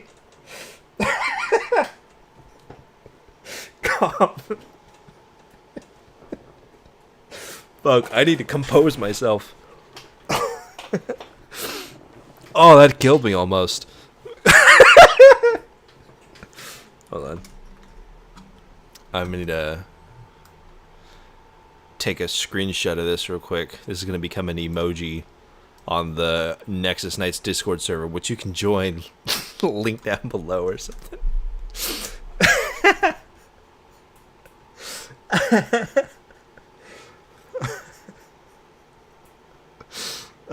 You know, now that I've been staring at him for a bit, comically black does feel accurate. Can your role in the Discord be the comically black one? If you want that, I can make a role in the Discord just for that. Yeah, we can do that. The first mission, Ken's comically black friend is the pilot of the plane that Ken airdrops from. The implication of the term comically black friend.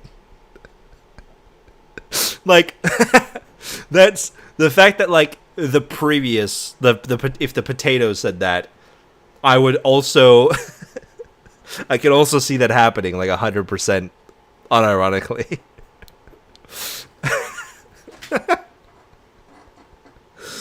Oh god. There's just something about the phrasing of it.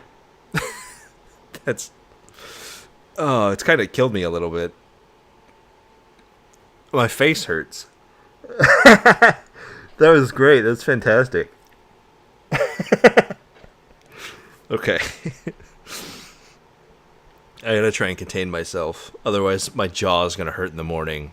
And not just because of that. End of the mission, Ken discovers that Ken's father, Kanbei, and the weirdo of the squad, Kuro, are both infected by the kings of He the dies! Worms. The two kill Token before Kanbei stabs Ken in the chest.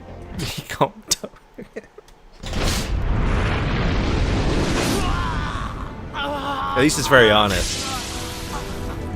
From the honest. Yep, exactly. The 6.5 hour video will be provided by me. I am starring in it. Oh, Ken wakes up to find that his father missed his arteries by only millimeters, something that only a master swordsman could pull off, thus revealing that his father must still be in there somewhere. It's also revealed that the sword he was stabbed with is called the Ninja Blade. He said it! He said it! Ken goes on several missions to a lot of toothpaste in my hand. Yep. Eliminate the big boss monster threats and take down Kuro and his father. As the infection rate rises to nearly 100%, as noted by this number in the pre-mission screens, Ken finds his father and they battle it out. Ken unlocks the full strength of the Ninja Blade to defeat his father. When Ken finally defeats Kanbei at the top of this tower, The worms yoink him off, and he becomes this giant sprawling tentacle monster that destroys the city before turning into a giant glowing-eyed version of Kanbei. Ugh. Don't like that. He just turns into a big version. Okay, never mind. I'm back on board.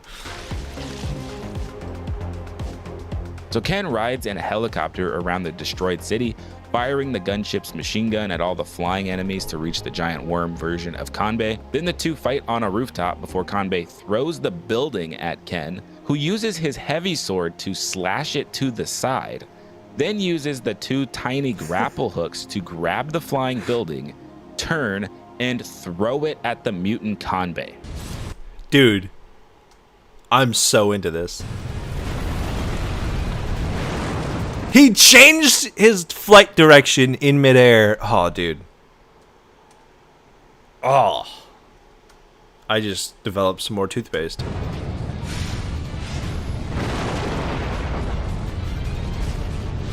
Is that the Eiffel Tower behind them?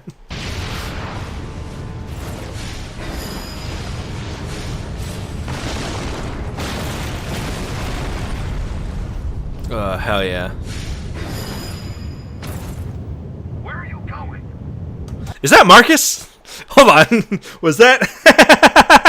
I heard it. Is that Marcus goddamn Phoenix? Why is he doing his Marcus voice? Why is... I guess this came out 2009, so he's like in Marcus Phoenix mode at this point. That sounded like it was ripped from Gears. Hold on. Where are you going? Hold on, guys. I gotta. Hold on. I gotta.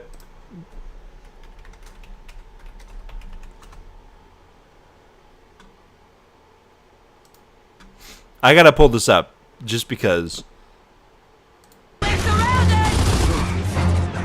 Where is it? Tom! Tom, where are you going?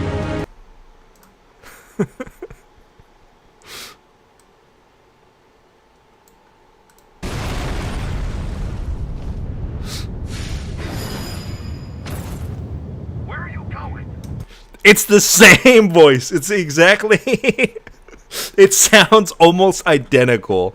It's like. It's like the same thing he's telling Dom, but with no emotion. Because like in the Gears of War version, he's like, Dom, where are you going? And in this, he's like, where are you going? It's like there's no line direction whatsoever. That's fucking hilarious.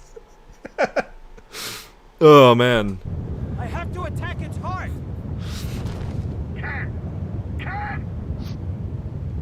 The radio After does that also help. Insanity is over. He climbs inside the mouth of the giant mutant Kanbei in order to kill the heart.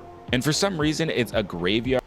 He's the guy that runs the world from poorly lit rooms. Oh, he plays Prescott in this one. Okay, got it. Of swords, creepy statues, and a white fog with lightning. Dude, I can now... My buddy who loves Sekiro and also grew up on Gears with me, I can now tell him that Marcus Phoenix is in a FromSoft game. I love this gift. You know what? I take it back.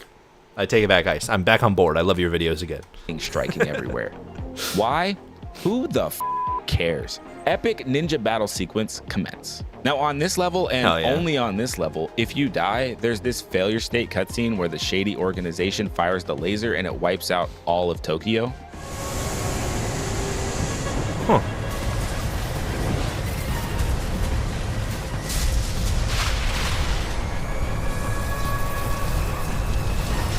Why is everything being sucked into it?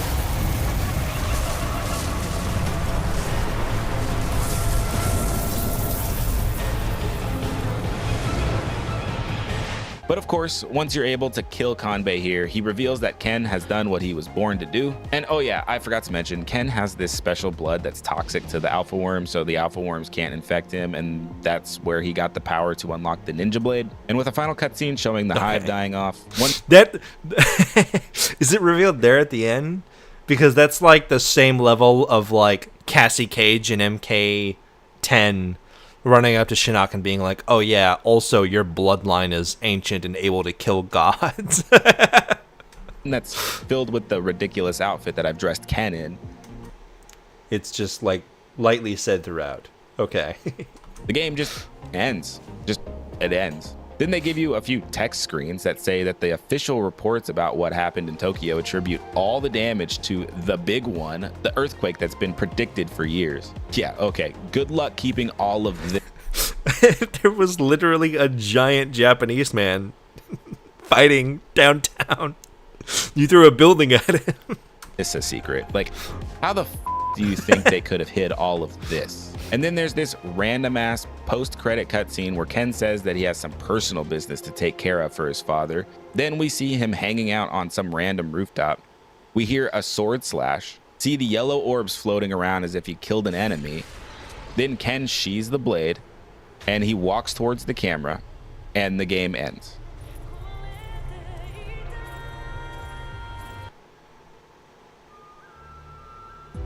And I didn't leave anything out. What was Ken doing? Where was he? What did he do for his father? None of it's explained. And I swear, I don't know what it is about games that I play on this channel, but so many of them end up with this, like, what the just happened ending. I feel like a lot of it was like, especially when you have like the start of a new IP, they're like, we have to end this in a way that it has an ending, but that it's just vague enough that they like have like the smallest scapegoat to go into a sequel. Because they don't know whether or not it'll take off or do something like that. Like, that's how Gears was, right? Where the Gears 1 had a ending, technically, but there's also this little thing of this female voice talking about, like, we're not done yet. And I feel like a lot of games, especially all these games that are trying to start new IPs and kind of just throwing whatever at the wall, were, like, always, like, they had to have an ending, but they would always leave the door open. Or the directors and leaders were already 1 foot out the door and left a month after the game release to go to another studio. that could also be the case. And it was just a rush job. Both are equally valid. But I guess it just depends studio to studio. I feel like you don't see as much of that nowadays, though, because most AAA games, they know whether or not they're going to be making a sequel before they even make the game to begin with, right? Where it's like they either know that there won't be a sequel or they know that there will be, so they know how to end it in a way that like follows along with that, right? Because AAA games now are so they play everything so safe and so like manicured that there's no way for there to be like ambiguity. Because you don't really have that same thing where, like, a game fails and then, like, you need to follow it up with something that doesn't exist. I feel like that just doesn't happen anymore. Because normally if a game is AAA, the chances of it failing are pretty low, or pretty grim. Outside of, like, the astonishing exceptions. Like, there are some big exceptions to that, like Mass Effect Andromeda or Anthem.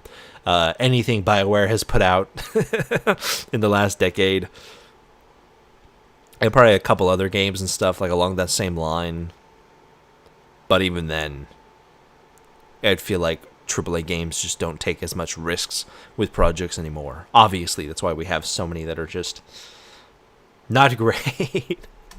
Kind of moment. So of course I go online immediately to look up what happened, what was that all about, what was Ken taking care of, and there's nothing out there about this. No one knows what the this was supposed to be. I think it's hinted that he was killing his mother because earlier in the game Kanbei mentions Ken's mother, and at the end of the day it's just a basic Ninja Gaiden clone with worse combat, a mediocre plot, and some QuickTime events. It's nothing more than just an okay game. The boss fights actually end up being the most enjoyable part of the entire game. The fights themselves are kind of a mixed bag, but there are just too many of them where you're just standing on a platform at the top of a building and you're attacking the enemy when they attack you and they miss. The pure spectacle of it all with all of the cutscenes and the QuickTime events does help make it a little bit more enjoyable. Like this scene where there's these bugs that explode that Kuro planted underground. Ken ends up launching it into the air with this utility elevator thing, and I have no understanding why anything like this would exist that's capable of launching something this heavy so quickly into the air. But it's just so fucking awesome when he launches it into the air and then he kills it mid-air so that the explosion doesn't impact the entire city.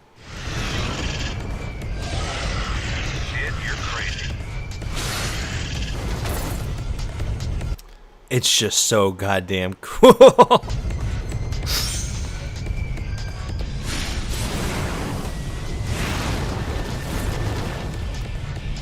Hell yeah, hell yeah, hell yeah. Stab it, stab it.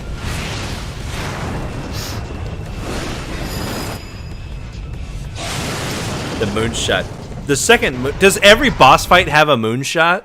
That's like the second moonshot we've seen of him fly. Like, it was cool the first time, and then the second time it's like it's got diminishing returns each time you do the flying in front of the moonshot. If it's like supposed to be a specific parallel, maybe, like, you know, that could work, like a callback.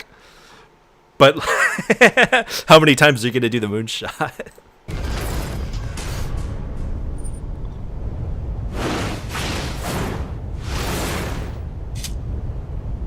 Hell yeah! As crazy as the bastard headed your way. But the ending section, line approaching delivery. Mutant Kanbei, recycles the bosses from earlier in the game. And I think they wanted this to be sort of like a boss rush where you have to fight through each of the bosses before taking down Mutant Kanbei. But if you die on one of the bosses, you just restart at the point of fighting that boss again. It's not like you have to go back and fight all of the bosses on one life. Instead, you just are taking out one boss at a time, moving through some platforming, taking out the next boss.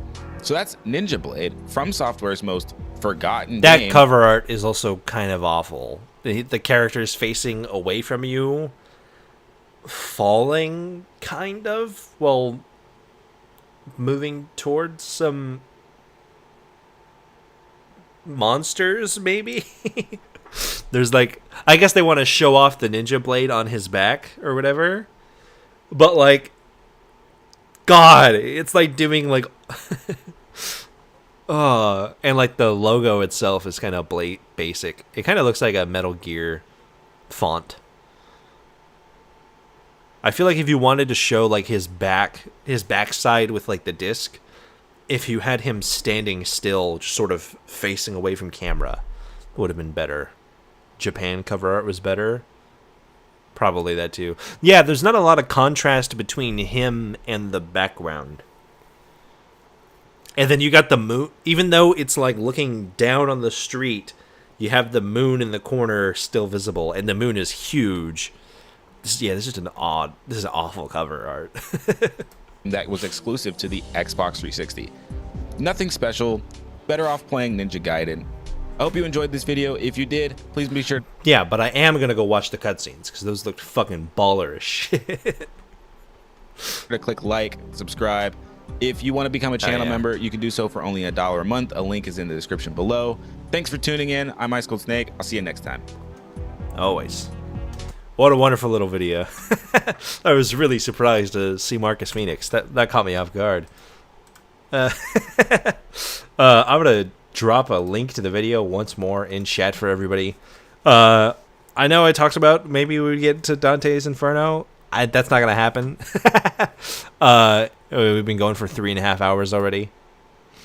Oh, that's the wrong one. Go away. Comically black. It did fucking break me. That that really did catch me off guard. The dude's face is okay. That's the thing that got me. The dude's face is insane. Like, that is, he looks like a musketeer. Like, he looks like you know, like that meme of like the guy going, but it's like from like a Renaissance painting. Like, that's what he like. Look at this. Look at this. He's doing the he's doing the face. Like I had his voice lines in here, but if you hear it, what is his voice line? How bad is that? I love that character. I love that this face so I love it so much. It's just, his name is Andy. Andy, I love Andy's face so much. It is it's fantastic. I will probably look into it because you're making it sound like it's insane or something.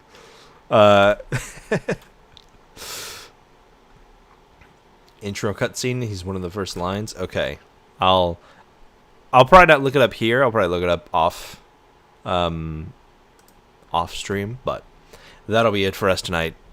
after long, hard 3.5 hours of talking to a shitty Irish kid and laughing at somebody who's comically black. Thank you, everybody who's watching this, and if you watch this later on when it eventually turns into a VOD or something, maybe. Stay cool, have fun, and be awesome.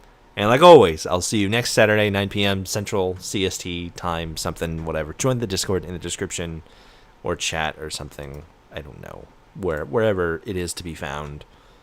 And you'll find the rest of the streams and stuff there. That's it. Thank you, everybody, for joining me, as always.